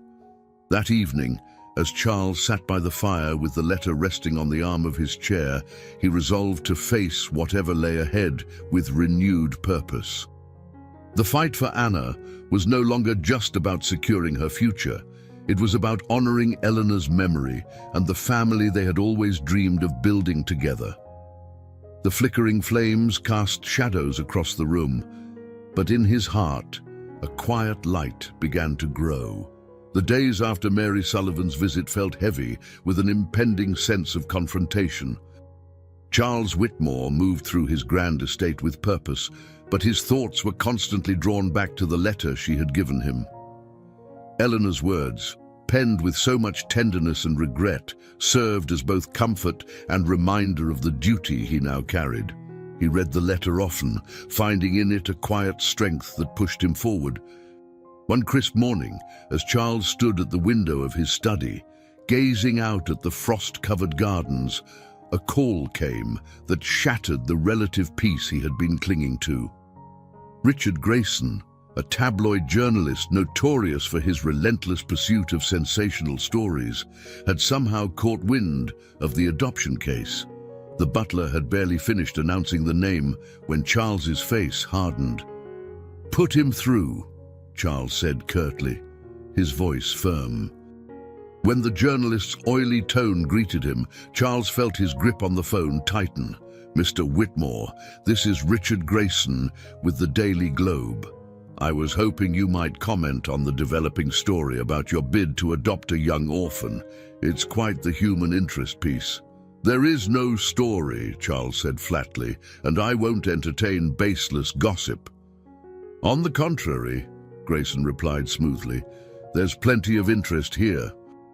A reclusive millionaire, a mysterious child with ties to your late wife. There's even talk of other potential adoptive parents. It's practically written itself. Unless, of course, you'd prefer to set the record straight." Charles felt the familiar burn of anger rise in his chest, but he kept his tone controlled. "You'll get no such satisfaction from me. I won't have a child's life turned into your fodder for headlines." "Well then," Grayson said, his tone growing sharper, "I suppose the public will make do with what I've uncovered about Eleanor's past. A young woman forced to give up her child, secrets buried in wealth and privilege. Quite the scandal, wouldn't you say?" The words hit Charles like a blow, and he took a measured breath to steady himself. "If you publish anything about Eleanor or Anna, I will personally see to it that you face legal action for every lie you print." Grayson chuckled. "A man in your position would do well to keep his tone civil, Mr. Whitmore. You wouldn't want to make this any messier than it already is." The call ended abruptly, leaving Charles staring at the phone in his hand, a storm of emotions swirling inside him. His anger was matched only by his fear that Eleanor's memory would be tarnished, and that Anna, so fragile and vulnerable, might be caught in the crossfire. Later that day, Charles reached out to his legal team, ensuring that every measure was in place to protect both Anna and Eleanor's legacy. The sense of urgency spurred him to action, but the undercurrent of helplessness lingered, gnawing at him. The following afternoon, Charles made his way to St. Mary's Orphanage, determined to spend time with Anna and find solace in her presence. The orphanage, with its modest rooms and the lively chatter of children, had become a sanctuary of sorts for him, a place where the world's noise seemed to fade, even if only briefly. Anna was in the playroom, seated at a small table with a puzzle spread before her. She looked up as he entered, her face lighting up with a smile that warmed his heart. "Hi," she said, her voice soft but welcoming. "Hello, Anna," Charles replied, taking a seat beside her. "What are we working on today?" "It's a castle," she said, pointing to the picture on the puzzle box. "It's got a moat and everything." As they worked together, Charles found his thoughts calming, the simplicity of the moment grounding him. Yet, as he watched Anna carefully fit the pieces together, he couldn't shake the weight of what Grayson had threatened to unleash. "Anna," he said gently, his voice tinged with hesitance, "if someone ever says things about your past, things that might sound confusing or unkind, I want you to know something." She looked up at him, her dark eyes wide and attentive. "You are loved," he continued. "Not because of where you come from or what's happened in your life, but simply because of who you are. Don't ever forget that." Anna studied him for a moment before nodding, a faint smile playing on her lips. "Okay," she said simply, returning to her puzzle. The trust in her small gesture filled Charles with a renewed sense of resolve. He would not let her down. That evening, as Charles sat by the fire in his study, a knock at the door startled him from his thoughts. Mrs. Hathaway entered, her expression concerned. "Sir, there's someone at the gate," she said. "A man claiming to be a journalist. He's asking for a comment." Charles stood immediately, his jaw tightening. "Tell him to leave," he said firmly, "and if he doesn't, contact the authorities." Mrs. Hathaway nodded, retreating quickly. Alone again, Charles felt the walls of his controlled world pressing in around him.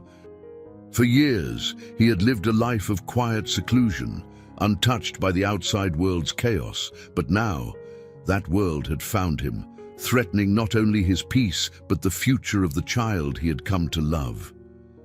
As the fire crackled, casting flickering shadows across the room, Charles took out Eleanor's letter once more. Her words, filled with hope and faith in him, steadied his resolve. He would fight, not just for Anna, but for the promise he had made to Eleanor and for the life he believed Anna deserved. The road ahead would be fraught with challenges, but Charles was determined. He would not let Richard Grayson or anyone else take away the family he was trying so hard to build. Act 3, Complication and Rise. Part 14. The days following Richard Grayson's unwelcome intrusion weighed heavily on Charles Whitmore. Though the journalist had been dismissed from the gates of Whitmore Manor, his threat to expose Eleanor's past and twist Anna's story into a sordid tale lingered in Charles's mind. The sense of urgency to protect Anna deepened, and with it, so did his determination to unravel the secrets of her lineage. Late one evening, Charles sat in his study, poring over the notes James Davenport had provided from his investigation. Each document, each line of text, seemed to offer fragments of a story that was still incomplete.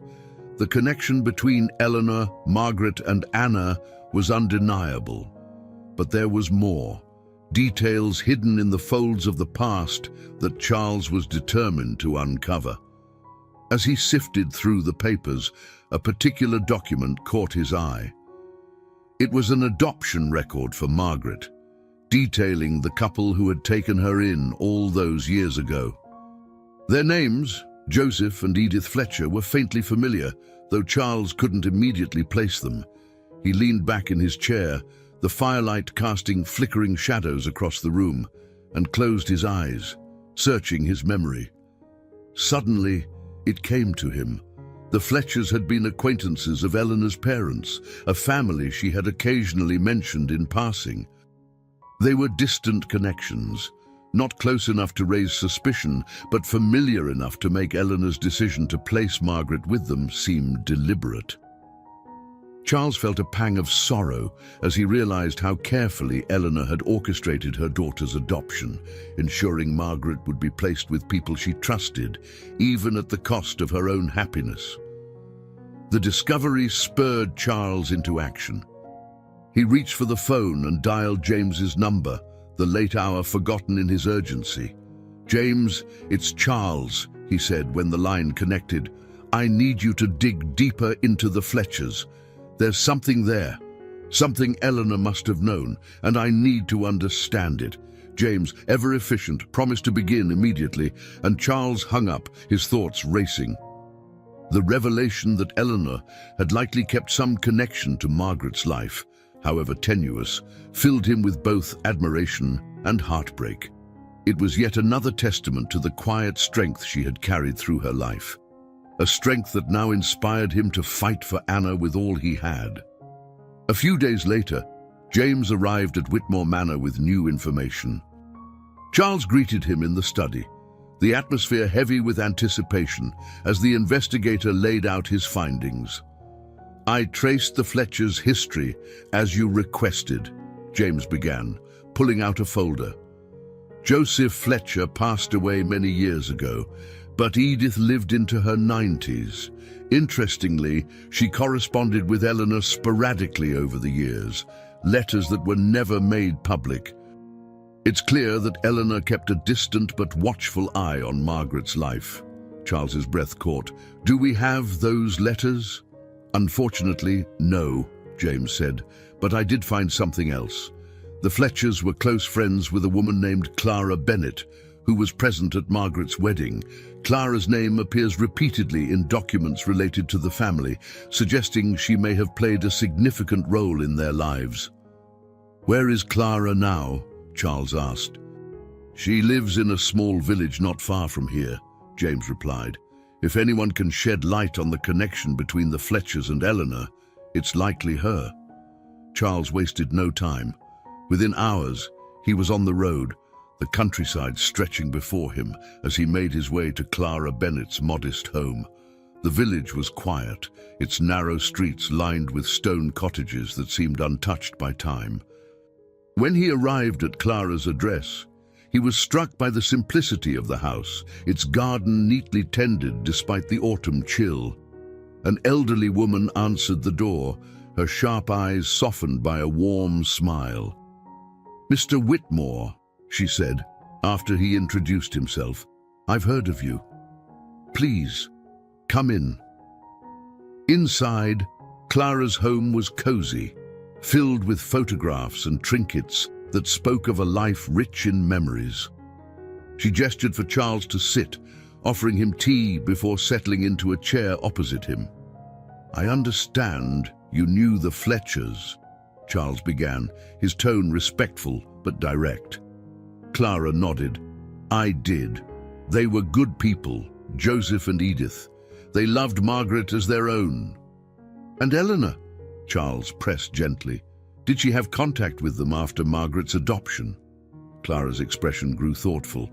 Not openly, she said. But I know Edith and Eleanor exchanged letters. Edith often spoke of how much Margaret reminded her of Eleanor, though she never told Margaret the truth. She thought it best to let her grow up without the weight of that knowledge. Charles nodded slowly, the pieces of the puzzle beginning to fall into place. And Anna, he asked, did Eleanor know of her? Clara hesitated, then shook her head. No, by the time Anna was born, Eleanor had already passed. But if she had known, I believe she would have wanted Anna to be with you. Eleanor loved deeply, and she carried a great deal of regret for the choices she was forced to make. She would have seen Anna as a chance to heal old wounds. The words struck Charles deeply, and he sat in silence for a moment, absorbing their weight. Thank you, Mrs. Bennet, he said at last. You've given me more than you know. As he left Clara's home, the crisp air biting at his face, Charles felt a renewed sense of purpose. The threads of Eleanor's life, so carefully woven, now connected to Anna's, and he was determined to honor them. The road ahead remained uncertain, but one thing was clear. He would not let Eleanor's sacrifices or Anna's future be tarnished by the meddling of others. The fight for Anna was no longer just about legalities. It was about love, legacy, and the unbreakable bonds of family. The wind carried a chill as Charles Whitmore stepped out of his Bentley, the gravel crunching beneath his feet as he approached St. Mary's Orphanage once again. Though the autumn air had turned sharper, there was a warmth in Charles's chest that refused to wane. His conversation with Clara Bennet had solidified a resolve that had been forming for weeks. The threads of Eleanor's past, Margaret's life, and Anna's uncertain future were now woven together in a tapestry that Charles was determined to protect. Inside the orphanage, the children's laughter echoed faintly through the halls. Mrs. Cartwright greeted him at the door, her expression kind but tinged with weariness. "Mr. Whitmore," she said, leading him toward her office. "I'm glad you've come." "There's been a development." Charles raised an eyebrow, his step quickening as they entered the small office. Once seated, Mrs. Cartwright wasted no time in explaining. "The court has scheduled a formal hearing to determine Anna's placement," she began, her tone careful. "It's clear that both you and the Lawrences have strong cases, and the judge is taking this very seriously." Charles nodded, his expression unreadable. "When will the hearing take place?" "In 2 weeks," Mrs. Cartwright replied. "This will be your opportunity to present everything you've done to prepare for Anna's adoption. The Lawrences, of course, will do the same." The mention of the Lawrences caused a flicker of unease to cross Charles's face. Though he respected their intentions, the idea of losing Anna to another family was unbearable. The bond he had formed with her, fragile but precious, felt like a lifeline, not only for her but for himself as well. "I'll be ready," he said firmly. "Whatever it takes, I'll prove that Anna belongs with me." Mrs. Cartwright nodded, her expression softening. "I know how much she means to you, Mr. Whitmore, and I believe she feels the same, but this will be a difficult process. The Lawrences are well prepared, and their family dynamic is appealing to the court." Charles leaned forward, his voice low but resolute. "This isn't about appearances or convenience. It's about what Anna truly needs. And I intend to show the court that I understand her, that I can give her the life she deserves." Mrs. Cartwright smiled faintly, the warmth of her faith in him shining through. "I don't doubt your dedication," she said. "But I must warn you, this hearing will likely draw attention. Journalists like Richard Grayson have a way of exploiting situations like this. You'll need to be prepared for scrutiny." Charles's jaw tightened at the mention of Grayson. The man whose unwelcome presence continued to cast a shadow over his efforts. "I'll handle him," he said simply. "My priority is Anna." After their meeting, Charles found Anna in the playroom, seated at a small table with a stack of crayons and sheets of paper. She was drawing a house, its simple lines and bright colors, a reflection of the home she longed for. When she noticed him, her face brightened with a shy smile. "Hello, Anna," he said, taking a seat beside her. "What are you working on today?" "It's a house," she said, holding up the drawing. "It's got a big garden and lots of flowers." Charles studied the picture, his chest tightening at the innocence of her dream. "It's beautiful," he said. "I think you'd grow the most wonderful garden." Anna smiled, her eyes lighting up. "Do you think so?" "I know so," Charles replied, "and one day we'll plant it together." The promise hung between them, a quiet reassurance that neither of them could fully articulate, but both understood. As they continued to talk, Charles felt the weight of the coming hearing press against the joy of the moment. He knew the road ahead would be fraught with challenges, but the connection he shared with Anna gave him the strength to face them. That evening, back at Whitmore Manor, Charles sat by the fire, the room bathed in a warm glow. Spread before him on the coffee table were papers detailing the next steps in the adoption process. Legal requirements, character references, and a proposed plan for Anna's future, all meticulously prepared but daunting nonetheless. As he sifted through the documents, his thoughts drifted to Eleanor. He pictured her in the garden she had loved so much, her laughter carrying on the breeze as she tended to her daisies. Her memory was no longer just a source of grief, but a guiding force, urging him to fight for the family they had both dreamed of. A knock at the door interrupted his reverie, and Mrs. Hathaway entered with a tray of tea. "You've been at this all evening, sir," she said, setting the tray down. "Perhaps you should rest." Charles smiled faintly. "Rest will have to wait, Hathaway. There's too much at stake." The housekeeper regarded him with a knowing look. "You care for her deeply," she said, her voice gentle. "It's clear to anyone who sees you together. She's given me something I thought I'd lost," Charles admitted, his voice low. "A sense of purpose, a chance to make right what I failed to do before." Mrs. Hathaway nodded, her expression thoughtful. "Then hold on to that, sir. It will carry you through." As she left the room, Charles returned to his work, his focus sharpening with each passing moment. The challenges before him were formidable, but his resolve was unwavering. He would face the hearing, the scrutiny, and the judgment of others with the same determination that had carried him through a lifetime of trials. For Anna, and for the legacy of the woman who had brought them together, Charles was prepared to fight with everything he had. The path ahead was uncertain, but his heart was steadfast, and his love for Anna gave him the courage to press on. The day of the final court hearing arrived with an air of solemnity, the morning shrouded in a mist that clung to the cobblestone streets like a heavy curtain. Charles Whitmore stood before the mirror in his bedroom, adjusting the knot of his tie with deliberate precision. The lines on his face seemed more pronounced today, not from age alone, but from the weight of what lay ahead. Downstairs, the house was unusually quiet. Even Mrs. Hathaway, who typically moved with a brisk efficiency, seemed subdued as she handed him his coat. "All the best to you today, Mr. Whitmore," she said softly. "You've done everything you could." Charles nodded, offering a faint smile. "Thank you, Hathaway. Let's hope it's enough." The drive to the courthouse felt longer than usual, the familiar landscape passing in a blur as Charles rehearsed in his mind the words he would soon deliver. His determination was unwavering, but the stakes of the day pressed heavily on him. He thought of Anna, her small hand in his as they walked through the garden, her quiet laughter as they planted daisy seeds in the soft earth.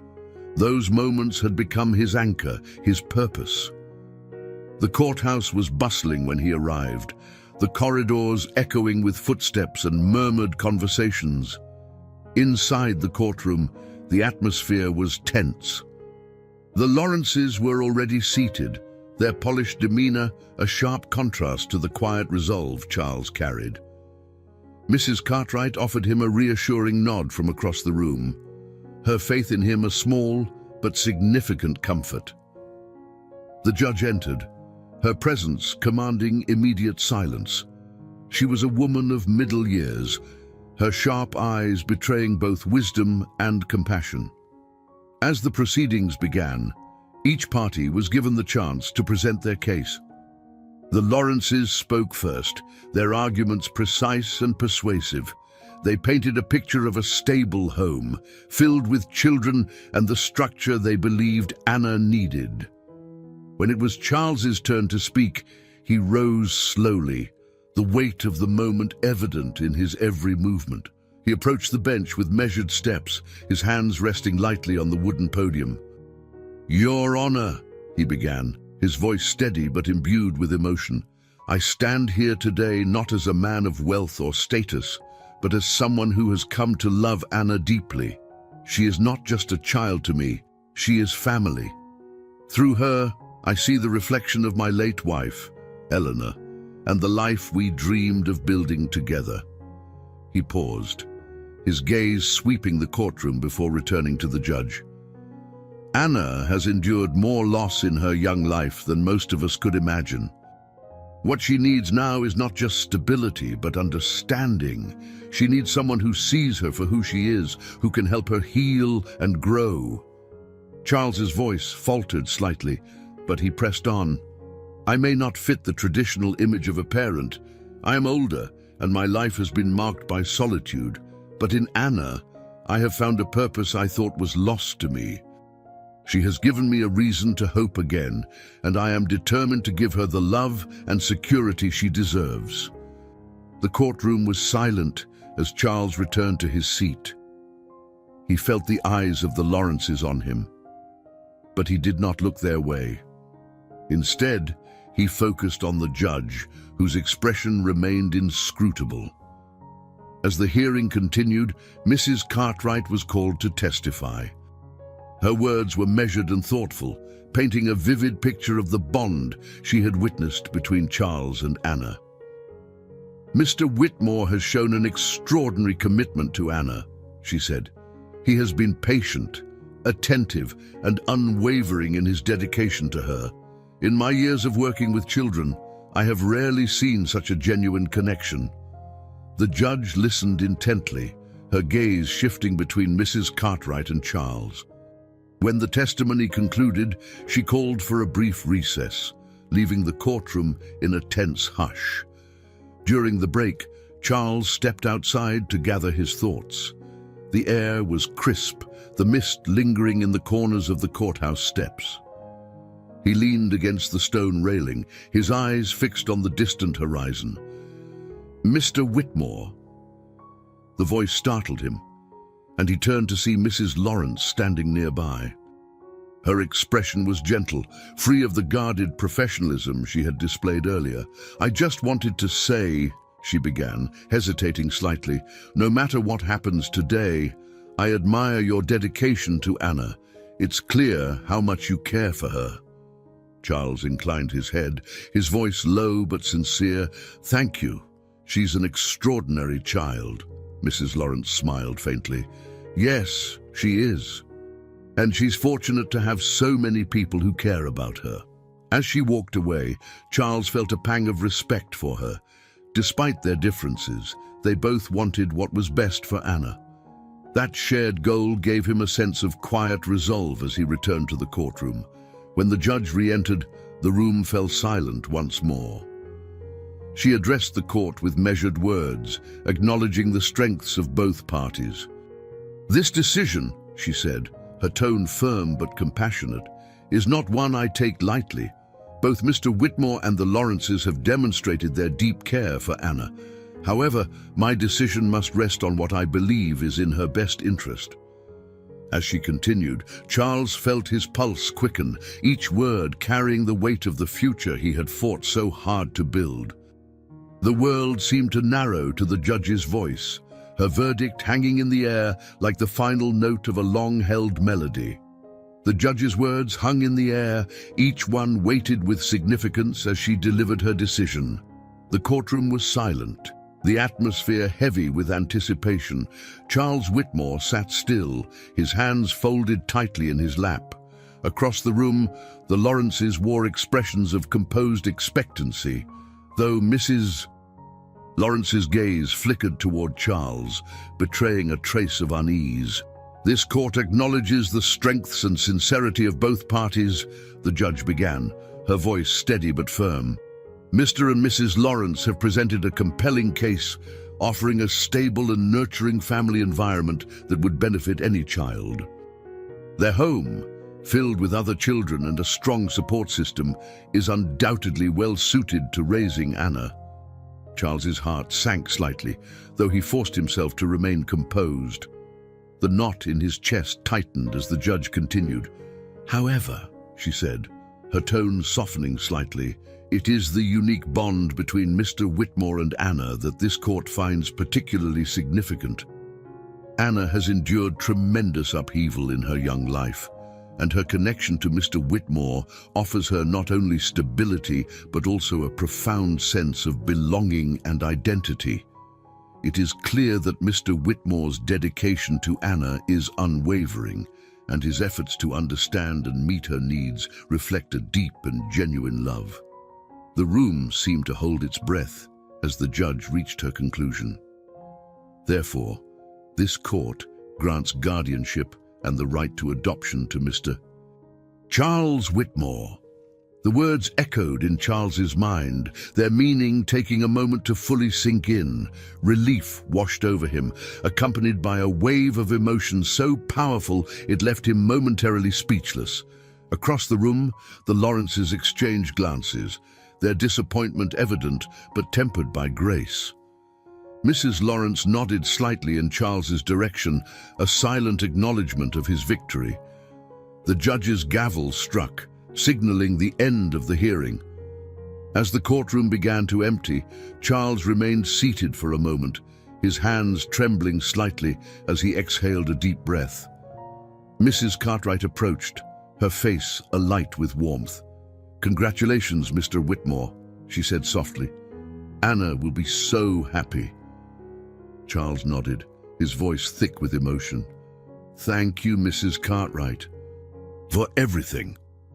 Later that afternoon, Charles returned to the orphanage, his heart pounding as he prepared to share the news with Anna. The weight of the day had lifted, replaced by a quiet joy that felt both unfamiliar and deeply welcome. When he arrived, the children were playing outside, their laughter carrying on the crisp autumn air. Anna stood at the edge of the garden, her small figure framed by the golden light of the setting sun. "Anna!" Charles called, his voice gentle but firm. She turned, her face lighting up as she recognized him. Dropping the small watering can she had been holding, she ran toward him, her dark curls bouncing with each step. When she reached him, she stopped abruptly, her wide eyes searching his face. "What happened?" she asked, her voice tinged with both hope and hesitation. Charles knelt before her, taking her small hands in his. "Anna," he began, his voice steady but filled with emotion, "the judge decided that you'll be coming home with me. We're going to be a family." For a moment, Anna simply stared at him, her expression unreadable. Then, slowly, a smile spread across her face, a smile so radiant it seemed to light up the entire garden. Without a word, she threw her arms around his neck, holding him tightly. Charles closed his eyes, his heart full to bursting as he held her close. "Really?" she whispered, her voice muffled against his shoulder. "Really?" Charles replied, his voice thick. "You're coming home." The moment was interrupted by the arrival of Mrs. Cartwright, who stood nearby, her hands clasped and her eyes glistening. "We'll start the transition process right away," she said softly. "Anna can be with you by the end of the week." Charles nodded, his gaze never leaving Anna's face. "Thank you," he said simply. That evening, as Charles returned to Whitmore Manor with Anna, the house felt different, warmer, more alive. Mrs. Hathaway greeted them at the door, her typically reserved demeanor giving way to a rare smile. "Welcome home, Miss Anna," she said, her voice kind and full of warmth. Anna looked up at Charles, her eyes wide. "This is my home?" she asked softly. "It is now," Charles said, his voice steady but filled with emotion. "Our home." They spent the evening exploring the manor together. Charles showed Anna the garden Eleanor had tended, sharing stories of her love for daisies and the peaceful afternoons they had spent planting them. He watched as Anna's small hands gently touched the flowers, her eyes filled with wonder. When bedtime came, Charles tucked Anna into the room that had been carefully prepared for her. The walls were painted a soft blue, and the bed was adorned with the quilt he had chosen himself. Anna clutched her teddy bear as she lay beneath the covers, her eyes heavy with sleep, but her smile still lingering. "Good night, Anna," Charles said, his voice soft. "Good night," she replied, her voice barely above a whisper. Then, after a pause, she added, "Dad." The word hit Charles like a wave, filling him with a joy so profound it brought tears to his eyes. He leaned down, pressing a gentle kiss to her forehead. "Sleep well, my dear," he said, his voice trembling. As he left the room, closing the door quietly behind him, Charles felt a peace he hadn't known in years. The journey that had brought him here, the doubts, the struggles, the moments of despair had all been worth it. For the first time in a long while, the sprawling halls of Whitmore Manor felt like a home, filled not with echoes but with life, love, and the promise of new beginnings. The early days of Anna's life at Whitmore Manor were filled with tentative steps toward a shared rhythm, like the careful tuning of an instrument before the music begins. Charles Whitmore, who had lived so long in the quiet echo of his own solitude, now found his days punctuated by the sound of laughter, the patter of small feet on the marble floors, and the gentle hum of a child rediscovering joy. But joy, Charles quickly learned, was not without its frailty. One evening, as autumn rain tapped softly against the windows, Anna complained of feeling unwell. At first, it seemed like a passing malaise, a slight fever, a flush to her cheeks, but as the hours wore on, her condition worsened. Charles, seated by her bedside, watched with mounting concern as her breathing grew labored and her small frame trembled with chills. "Mrs. Hathaway," he called, his voice urgent but steady. The housekeeper appeared at the doorway, her expression grave as she took in the scene. "I'll fetch the doctor," she said without hesitation, her years of service to the Whitmore family preparing her for moments such as these. Charles nodded, turning his attention back to Anna. "You'll be all right," he murmured, brushing damp curls from her forehead. "The doctor will be here soon." Anna's eyes fluttered open, her gaze glassy but searching. "Will you stay?" she asked weakly, her small hand reaching for his. "Of course, my dear," Charles replied, his voice thick with emotion. "I'm not going anywhere." The doctor arrived swiftly, a kind but efficient man in his 50s who had tended to the Whitmore household on occasion. After a thorough examination, his expression softened, though his tone remained serious. "She's fighting an infection," he said, addressing Charles as they stood in the hallway. "Nothing we can't manage, but she'll need rest and careful attention." "The next 24 hours will be crucial," Charles nodded, his heart heavy but resolute. "She'll have everything she needs." True to his word, Charles stayed by Anna's side throughout the night. The grandeur of Whitmore Manor faded into the background as the hours stretched on, the once looming walls now dwarfed by the fragility of the moment. He read to her from her favorite books, his deep voice filling the quiet room as he wove tales of knights and castles, of bravery and triumph. Though Anna drifted in and out of sleep, the faint smile that crossed her lips told him she was comforted. As dawn broke, the rain eased into a gentle drizzle, and Anna's fever began to subside. Charles, who had not left her bedside, allowed himself a moment of relief. He reached for the small teddy bear she always kept close and tucked it into her arms, its worn fur a testament to her resilience. "You're very brave, Anna," he said softly, his voice tinged with both admiration and sorrow. "Braver than I could ever be."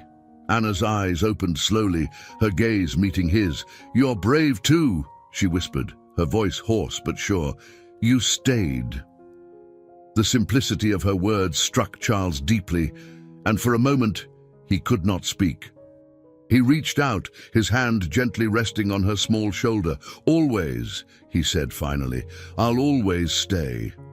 The days that followed saw Anna's gradual recovery, each moment of progress a quiet triumph. Charles marveled at her resilience, though the experience had left him with a newfound awareness of how fragile their happiness could be. He took nothing for granted, savoring each smile, each laugh, as though they were rare and precious gifts. One afternoon, as they sat together in the garden, Anna turned to him with a question that seemed to come from a place of deep contemplation.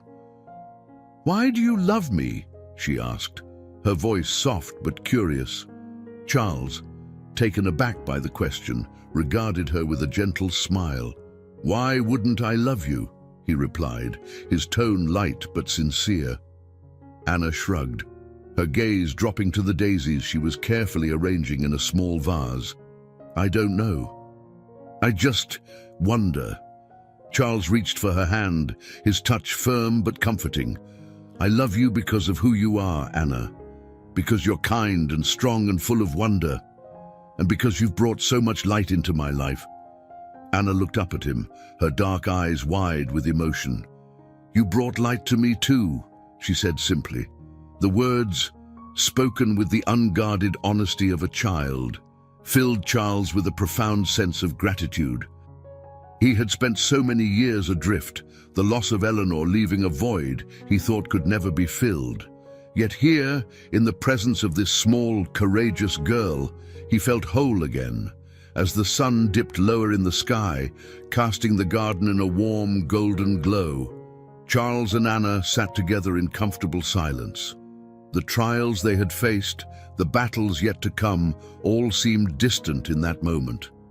What mattered was the bond they shared, a bond forged not by blood, but by love and a shared determination to create a future filled with hope. As the days settled into a more familiar rhythm following Anna's recovery, Whitmore Manor seemed to exhale a sigh of relief.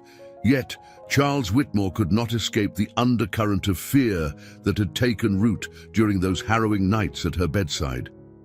He found himself drawn to Eleanor's old letters once more, searching for wisdom in her words, as though she could guide him through the uncertainties that still loomed. One crisp autumn morning, Charles discovered an envelope tucked inside the pages of an old book on Eleanor's shelf. Its edges were frayed, the handwriting faint but unmistakably hers.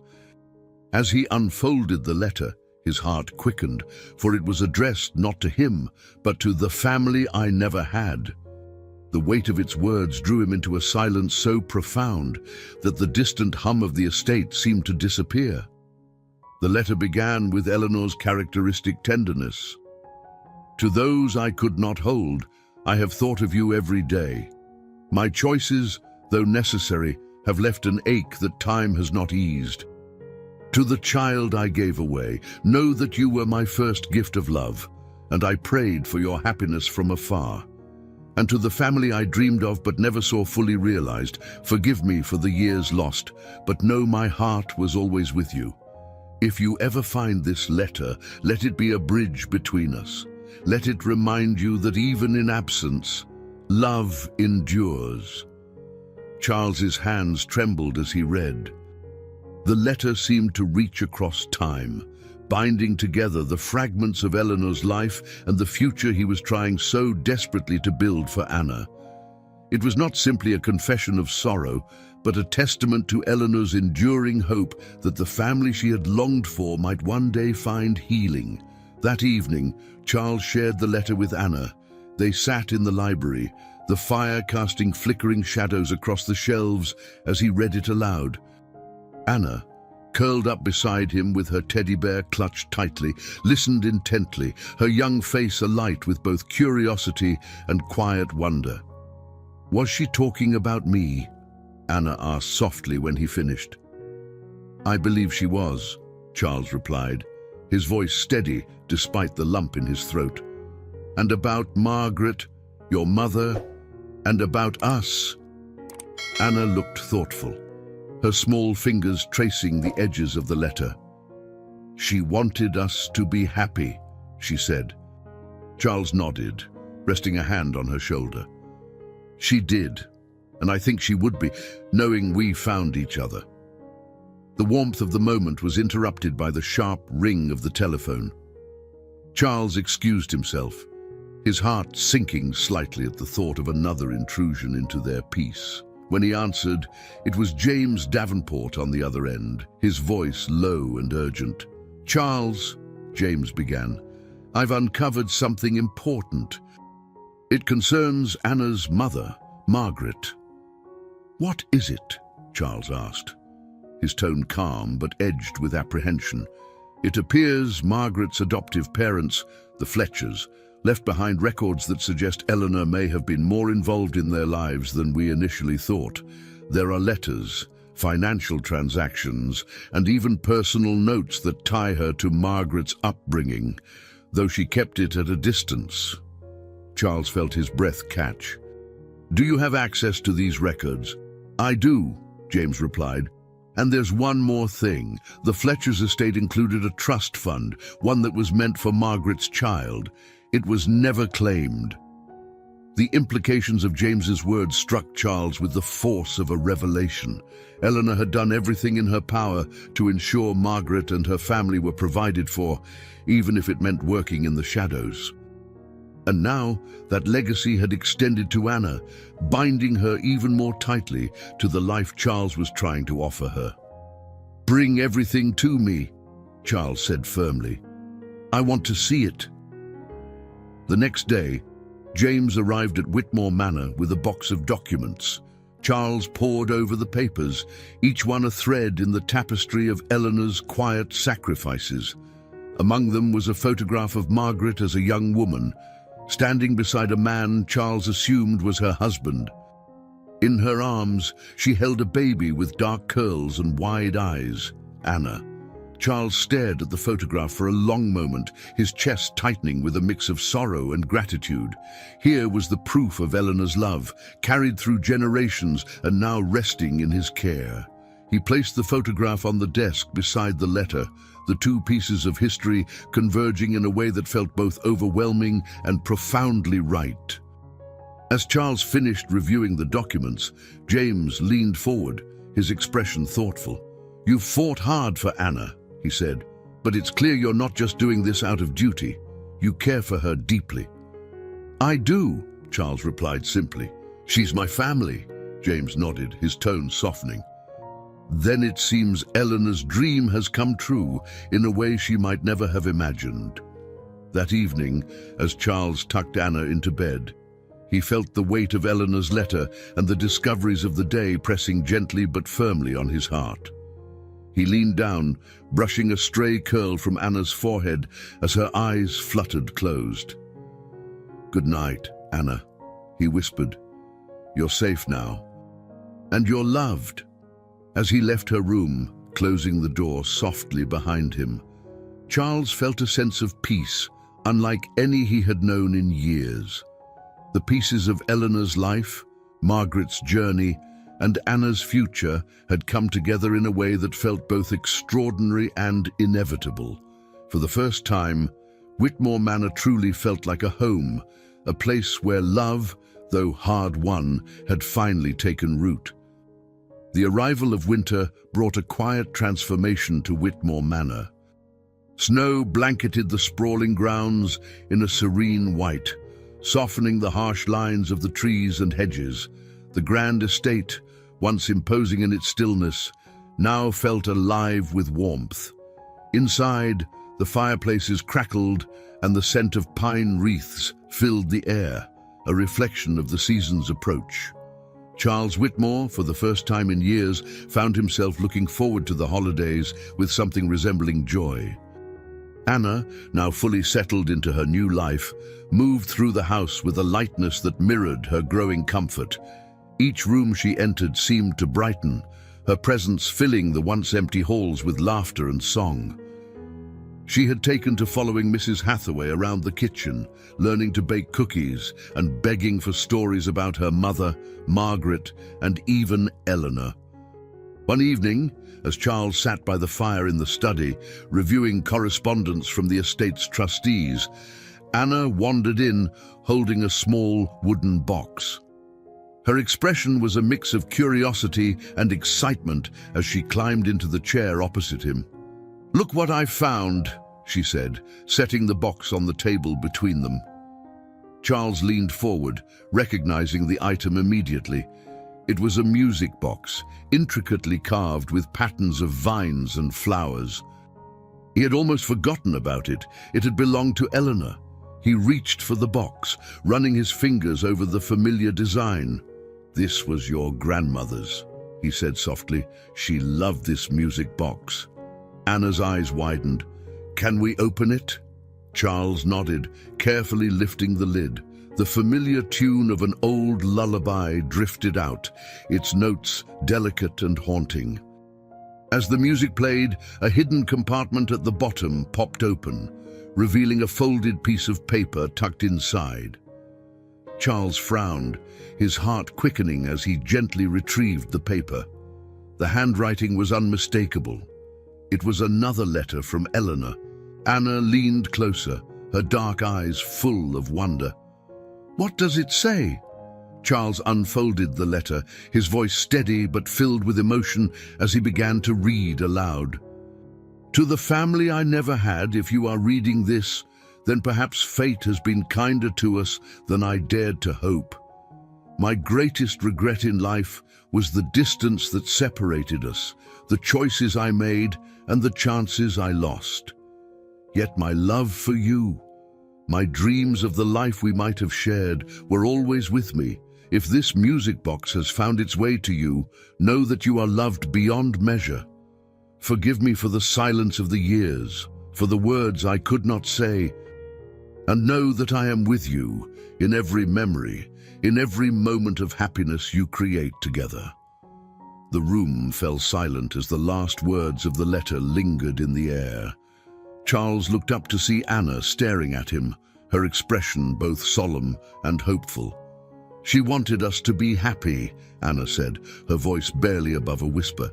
"She did," Charles replied, his voice thick with emotion. "And she wanted us to be together." Anna reached for his hand, her small fingers curling around his. "We are together now," she said simply. Charles smiled, his heart swelling with a gratitude so profound it brought tears to his eyes. He set the letter gently back into the music box, closing the lid as the lullaby faded. The days leading up to Christmas were a flurry of activity. Charles, with Anna's enthusiastic help, decorated the manor as it had not been decorated in years. Garlands of greenery adorned the banisters, and twinkling lights were strung across the tall evergreen tree that stood proudly in the grand hall. Mrs. Hathaway supervised from the sidelines, her usually stoic demeanor softened by the joy that seemed to radiate from Anna. On Christmas Eve, Charles found himself in the sitting room, watching as Anna placed the last ornament on the tree. She turned to him with a bright smile, her cheeks flushed from the warmth of the fire. "Do you think Grandma would like it?" she asked. Charles nodded, his gaze soft. "She would have loved it." Anna settled into his lap, leaning against him as they admired the tree together. "Tell me more about her," she said. "About Grandma Eleanor." Charles smiled, his voice rich with affection as he began to speak. He told her about Eleanor's love of gardening, her laugh that could brighten even the darkest days, and her strength in the face of life's challenges. He shared stories of their early days together, the dreams they had shared, and the love that had endured even through her absence. As he spoke, he felt a sense of peace settle over him. Eleanor's memory, once a source of pain, now felt like a gift, a bridge connecting the past to the present and, perhaps, the future. Later that night, after Anna had gone to bed, Charles stood in the garden, the cold air biting at his cheeks. He looked up at the clear night sky, the stars shining brightly above. In the stillness, he felt Eleanor's presence, not as a ghost, but as a quiet assurance that he was where he was meant to be. "I hope I've made you proud," he murmured, his breath visible in the crisp air. "And I hope you see her, Eleanor. She's everything we dreamed of." As he turned to go back inside, he felt a sense of closure, as though the weight he had carried for so long had finally been lifted. The future still held uncertainties, but for the first time he faced it with hope and a heart full of love. Whitmore Manor, once silent and somber, was now a home. And in its halls, the laughter of a little girl echoed, a testament to the power of love, resilience, and the unyielding bonds of family. The new year arrived with a gentle snowfall, blanketing the gardens of Whitmore Manor in a pristine white that seemed to reflect the fresh start Charles Whitmore had found. The days passed in a steady rhythm, filled with simple joys, Anna's laughter echoing through the halls, quiet evenings spent reading by the fire, and the warmth of a shared purpose that united them as a family. One morning, as Charles sat at the kitchen table enjoying his tea, Anna appeared in the doorway clutching a sketch pad. Her cheeks were flushed from the cold, and her eyes sparkled with excitement. "Look what I made," she announced, placing the pad in front of him. Charles adjusted his glasses and examined the drawing. It was a simple yet charming depiction of Whitmore Manor, complete with its towering windows and sprawling gardens. In the foreground, she had drawn herself and Charles standing side by side, her small hand in his. Above them, she had written in neat, careful letters, "Our home." Charles felt his throat tighten as he looked at the picture. "It's wonderful, Anna," he said, his voice warm. "You've captured the manor perfectly." Anna grinned. "It's because it feels like home now," she said, her tone matter-of-fact. The weight of her words settled over him, filling him with a quiet pride.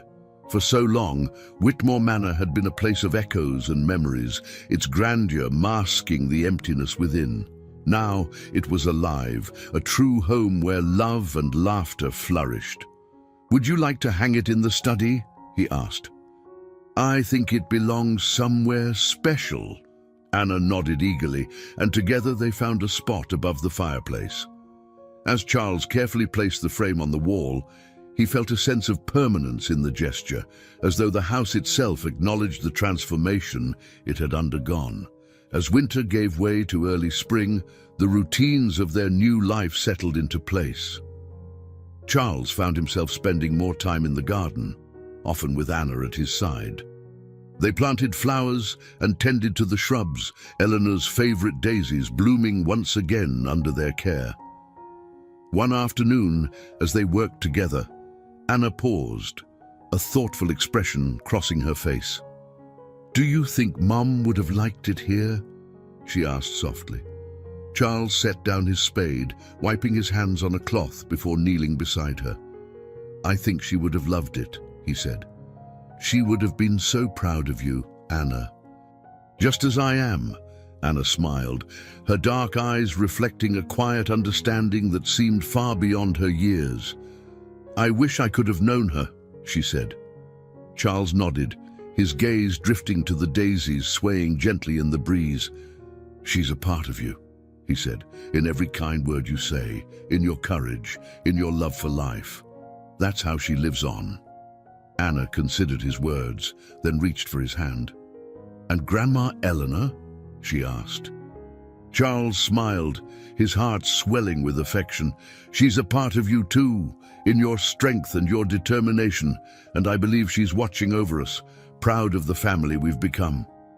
The weeks passed with a sense of quiet contentment. Though Charles remained mindful of the fragility of their happiness, he worked to ensure Anna's future, meeting with lawyers and trustees to finalize arrangements that would secure her well-being. Though the process was often tedious, it gave him a sense of purpose that had long eluded him. One evening, as they sat by the fire, Anna looked up from the book she was reading. "Do you think we could visit Grandma Eleanor's grave someday?" she asked. "I'd like to thank her." Charles was struck by the sincerity of her request. "Of course," he said. "We'll go when the weather is warmer." "I think she would like that very much," Anna nodded, her small hand resting on his arm. "She gave me you," she said simply. Charles felt his chest tighten with emotion. "And you gave me a reason to keep going," he replied. "You've brought so much light into my life, Anna, more than I ever thought possible." The room fell silent as they sat together, the fire crackling softly in the hearth. Charles felt a profound sense of gratitude for Anna, for the second chance he had been given, and for the quiet strength of Eleanor's legacy that had brought them together.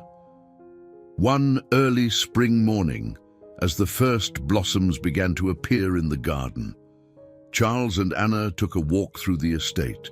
The air was crisp and fresh, the promise of new beginnings evident in the budding trees and chirping birds. Anna skipped ahead, her laughter ringing out as she chased a butterfly across the lawn. Charles watched her, his heart full. She had blossomed in the months since coming to Whitmore Manor, her once guarded demeanor replaced with a confidence and joy that brought life to the entire estate.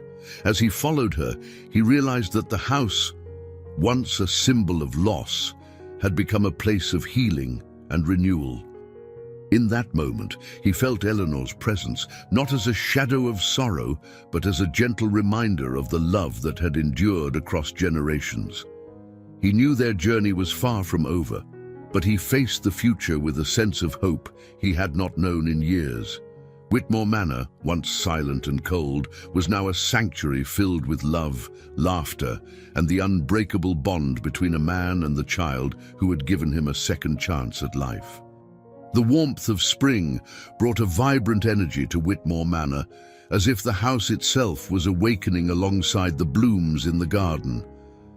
Charles Whitmore found his days increasingly centered around Anna, whose presence had transformed the vast estate from a place of memory into one of life and renewal. The once solemn halls now echoed with laughter, and Charles's own step carried a lightness he had not felt in years. One quiet evening, as twilight settled over the estate, Anna approached Charles with a question that had been lingering in her young mind. "Can we visit Grandma Eleanor's grave soon?" she asked, her voice soft but certain. Charles looked up from the book he'd been reading, her words tugging at a place deep within him. "Yes," he said after a moment. "I think it's time." The journey to the small cemetery where Eleanor rested was short, but Charles felt each mile as though it bridged not just distance, but the years of grief and longing that had shaped his life. He and Anna traveled together in quiet anticipation, the early spring landscape rushing past the windows of the car. When they arrived, the cemetery was bathed in the soft glow of the late afternoon sun. A gentle breeze rustled the budding trees, and the sound of birdsong filled the air. Charles guided Anna to Eleanor's grave, his hand resting lightly on her shoulder as they approached. The headstone was simple and elegant, inscribed with Eleanor's name and the years of her life. Charles knelt beside it, his heart heavy with the weight of memories. Anna stood beside him, clutching a small bouquet of daisies they had picked from the garden that morning. "Hello, Eleanor?" I'm happy, and I think you'd be happy too. I love you, even though I didn't know you."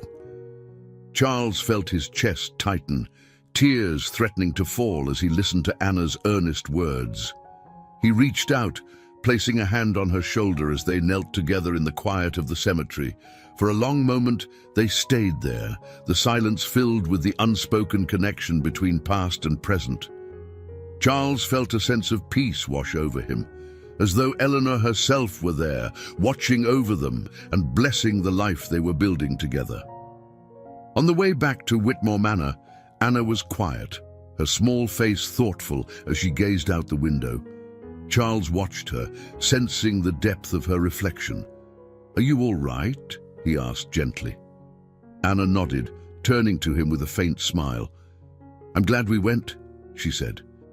"It feels like I know her better now." Charles smiled, his heart swelling with pride. "She would have been very proud of you, Anna, just as I am." Anna leaned against his arm, her small hand reaching for his. "We're a family, aren't we?" she asked, her voice quiet but sure. "We are," Charles replied, his voice steady, "and we always will be." As the days turned into weeks, the sense of peace that had settled over Whitmore Manor grew stronger. Charles found himself reflecting on the journey that had brought him to this moment, the years of solitude after Eleanor's passing, the chance encounter at St. Mary's Orphanage, and the trials that had tested his resolve. One evening, as he and Anna sat together in the library, she asked him to tell her more about Eleanor. Charles hesitated for a moment, then began to speak, his voice rich with affection. "She was kind," he said, "and strong. She had a way of making everyone around her feel important, as though they were the most special person in the world." Anna listened intently, her small face alight with curiosity. "Did she love flowers like I do?" she asked. "She did," Charles replied with a smile. "Her favorite were daisies. She said they were simple but beautiful, just like life should be." Anna's brow furrowed in thought. "Do you think she's happy now?" she asked. Charles nodded, his voice firm. "I do. She always wanted a family, and I think she'd be happy knowing we've made one." Anna smiled, her hand reaching for his. "Me too." As the fire crackled in the hearth, Charles felt a sense of contentment unlike any he had known before. The life he and Anna had built together was far from perfect, but it was real, and it was theirs. Whitmore Manor, once a symbol of loss, now stood as a testament to resilience, love, and the unbreakable bonds of family. For the first time in years, Charles allowed himself to look toward the future with hope. And in the quiet of the evening, as he sat with Anna by his side, he felt that the life Eleanor had dreamed of was finally, beautifully unfolding. As summer cast its golden glow over Whitmore Manor, the estate became a haven of warmth and light. The gardens were in full bloom, with vibrant flowers lining the pathways and the gentle hum of bees filling the air. Charles Whitmore found solace in the rhythms of the season, tending to the garden with Anna by his side.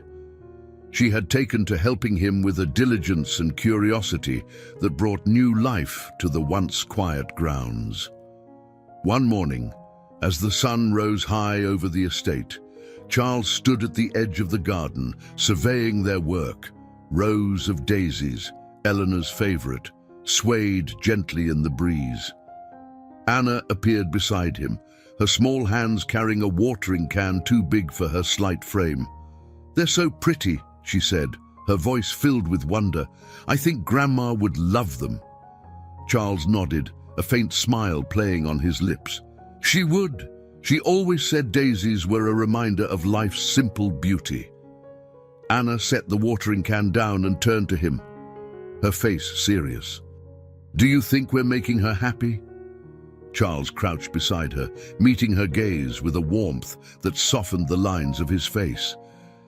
"I believe we are, Anna. She wanted us to be happy, to live our lives fully." And I think we're doing that." Anna considered his words for a moment, then smiled, her expression bright. "I think she'd be proud of you." The sincerity of her statement struck Charles deeply, and for a moment, he was at a loss for words. He reached out, placing a hand on her shoulder. "And she'd be proud of you too, my dear." The manor itself had begun to reflect the changes within. Where once its halls had been filled with silence, now they resonated with the hum of activity. Rooms long left unused were now vibrant with purpose as Anna's presence breathed life into every corner. Mrs. Hathaway, once reserved in her demeanor, had taken on a more maternal role, guiding Anna in the ways of the household and sharing stories of its history. One afternoon, as the three of them sat together in the kitchen, Anna brought out her sketch pad. "I want to draw the whole house," she announced. "Every room." Mrs. Hathaway chuckled, her eyes twinkling. "That's quite the project, young lady. Do you think you're up to it?" Anna grinned. "I can do it. I want to show everyone how beautiful it is now." Charles watched the exchange with quiet amusement, his heart swelling with pride. The house, once a symbol of his solitude, had become a place of creativity and connection. He saw in Anna's determination a reflection of Eleanor's spirit, her ability to bring light to even the darkest places. As the weeks passed, Charles turned his attention to ensuring Anna's future. He met with the trustees of his estate, laying out plans for a trust fund that would secure her education and provide for her needs. The discussions, though often lengthy and complex, gave him a sense of purpose that felt deeply fulfilling. One evening, after a particularly long meeting, Charles found Anna in the library. She was curled up in the armchair by the fire, her sketchpad resting on her knees as she worked diligently on a drawing. When she saw him enter, she looked up with a smile. "Did you have a good meeting?" she asked. "It went well," Charles replied, settling into the chair opposite her. "We're making sure everything is in place for your future." Anna tilted her head, her brow furrowing slightly. "Do you worry about me?" Charles hesitated, then nodded. "I do. But it's because I care about you so much. I want to make sure you're safe and happy, no matter what." Anna set her sketchpad aside and leaned forward, her small hands resting on the arms of her chair. "I'm happy now," she said firmly, "because I'm with you." Charles felt a lump rise in his throat, her words resonating deeply. "And I'm happy because of you," he said softly. "You've brought so much light into my life, Anna. More than I ever thought possible." They sat in companionable silence for a moment, the fire crackling softly in the hearth. Charles found himself reflecting on the journey that had brought them here, the trials, the doubts, and the moments of quiet joy that had made it all worthwhile. On a warm summer evening, Charles and Anna stood together on the balcony overlooking the gardens. The sky was painted with hues of orange and pink as the sun dipped below the horizon. Anna leaned against the railing, her face alight with wonder as she took in the view. "It's so beautiful," she said, her voice filled with awe. "It is," Charles agreed, his gaze fixed on the scene before them. "And so are you, Anna. You've made this place more beautiful than it's ever been." Anna looked up at him, her dark eyes shining. "You've made me happy too." Charles smiled, his heart full. "Then I suppose we've done something right." As the first stars appeared in the evening sky, Charles felt a profound sense of peace. The life he and Anna had built together was not perfect, but it was real. It was filled with love, laughter, and the promise of a brighter future, a future that now seemed as endless and full of possibility as the stars above. The soft light of late summer filled the sitting room of Whitmore Manor, where Charles and Anna were engrossed in sorting through a collection of Eleanor's belongings. The activity had become a cherished ritual, a way of discovering the threads that bound their lives to hers. Each item they unearthed carried with it a memory, a story, or a sense of connection to the woman whose presence still lingered in the walls of the house. That afternoon, as Anna opened a small chest tucked away in the corner of the room, she let out a gasp of delight. "Look at this!" she exclaimed, holding up an intricately carved music box. Its wood was polished to a soft sheen, and delicate patterns of flowers and vines adorned its surface. Charles smiled, recognizing the box immediately. "Ah, Eleanor's music box," he said. She treasured that. Anna carefully turned the key on the side, and the familiar melody of an old lullaby filled the room. As the music played, she noticed a tiny compartment at the bottom of the box that she had not seen before. With a gentle tug, she opened it to reveal a folded note tucked inside. "Grandpa," she said, handing it to him with wide eyes, "there's something in here." Charles's hands trembled slightly as he unfolded the paper, his breath catching when he recognized Eleanor's handwriting. The letter, though short, was written with her characteristic elegance. "To the family I never had. If this note finds you, then perhaps the dreams I once carried have come true. My love for you, though distant, has always been unshakable. May this house, this life, be filled with the joy and laughter that eluded me, but that I now wish for you. Forgive my absence, but know that my heart has always been with you." The room fell silent as Charles read the words aloud. When he finished, he looked at Anna, who was watching him intently, her expression a mixture of curiosity and understanding. "She wrote it for us," Anna said softly.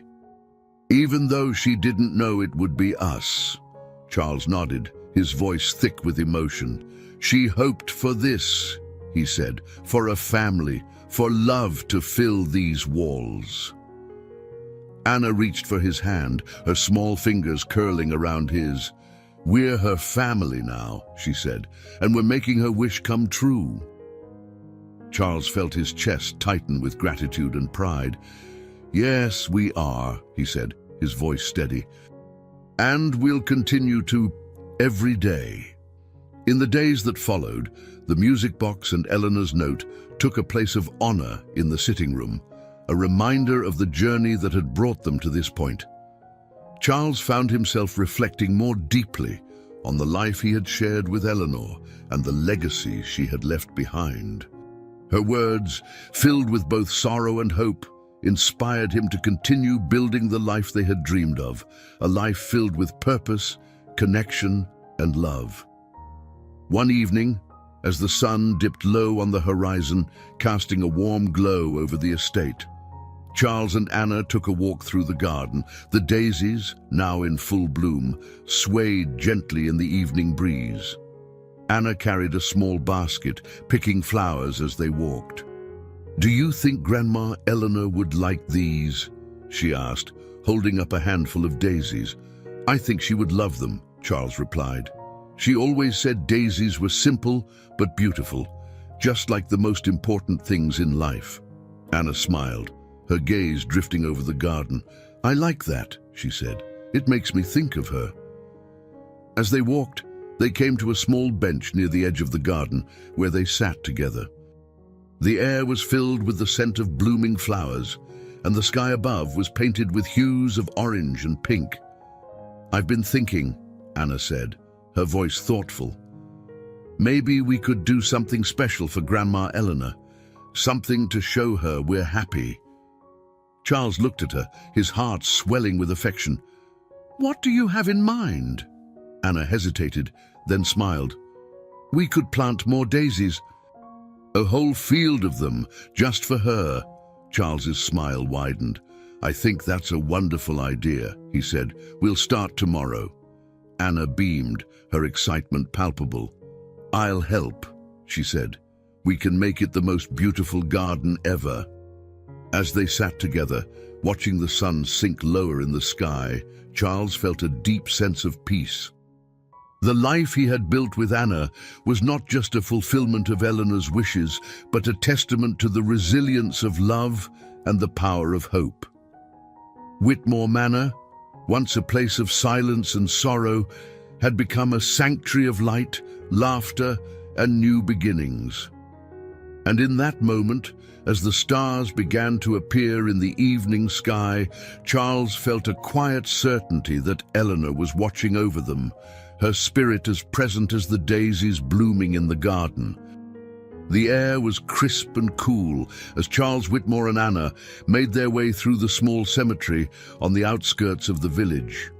It was a quiet morning, the kind where the world feels suspended in a moment of calm. The sky was a soft grey, and the dew clung to the grass underfoot. In Anna's arms was a bouquet of daisies, freshly picked from the garden they had nurtured together. Charles carried a basket filled with small stones and a notebook. He had spent the night writing, putting into words the thoughts and emotions that had swirled in his heart since Eleanor's passing and Anna's arrival. This visit, he realized, was as much for him as it was for Anna, a chance to honor the past while embracing the life they had built. When they reached Eleanor's grave, Anna knelt gently, arranging the daisies with great care. "I brought these for you, Grandma," she said softly, her voice carrying the innocence of a child but the depth of someone much older. Charles stood silently for a moment, his eyes fixed on the headstone. The words engraved there, "Eleanor Whitmore, beloved wife and dreamer of love," seemed to glow faintly in the muted light. He crouched beside Anna, placing his basket on the ground and removing a small stone. "We used to leave stones like these when we visited family graves," he explained to Anna. "It's a way of saying we were here, that we remember." Anna reached for a stone, her small fingers curling around it. "Can I leave one too?" "Of course," Charles said, his voice steady but tinged with emotion. "It's your way of telling her you're part of the family." Anna placed the stone carefully on the grave, then looked up at Charles. "Do you think she knows we're here?" Charles smiled, his heart swelling with love. "I think she does, Anna, and I think she's very proud." He opened the notebook and read aloud from the letter he had written, his voice strong but tender. "Eleanor, you are missed every day. Your love and your dreams have shaped this life, even in your absence. Anna and I are here together because of the hope you left behind. Thank you for believing in a family we could still become. Thank you for the love that endures." As he finished, his voice caught slightly, and he cleared his throat. Anna reached for his hand, her touch grounding him in the moment. "Do you want to say anything?" Charles asked her. Anna nodded, her dark curls bouncing slightly. She looked at the grave, her expression thoughtful. "Thank you, Grandma," she said softly, "for making a place for me, for giving me Grandpa. I love you." Her words, so simple and heartfelt, brought tears to Charles's eyes. He reached out, pulling her into a gentle embrace. "She would have loved you, Anna," he said, "and so do I." As they walked back to the car, the weight of the visit felt lighter than Charles had expected. Instead of sorrow, he carried a sense of peace, a certainty that Eleanor's love had transcended the years and the losses. He glanced down at Anna, who skipped ahead slightly, her face alight with the joy of someone who knew she was deeply loved. "Grandpa," she called, turning to face him, "can we make more daisies in the garden? Like, a lot of them?" Charles chuckled, his heart warming at her enthusiasm. "I think that's a wonderful idea," he replied. "We'll make a whole field of them." Anna grinned, her excitement palpable. "And we can call it Grandma's Garden." The name settled in Charles' heart like a seed taking root. "Yes," he said softly, "Grandma's Garden. It's perfect." The weeks that followed were filled with the joyous labor of planting. Anna took to the task with the same energy and care she gave to everything, and Charles found himself marveling at how much life she had brought to Whitmore Manor. Together, they transformed a quiet corner of the estate into a vibrant expanse of daisies, a living tribute to Eleanor's enduring spirit.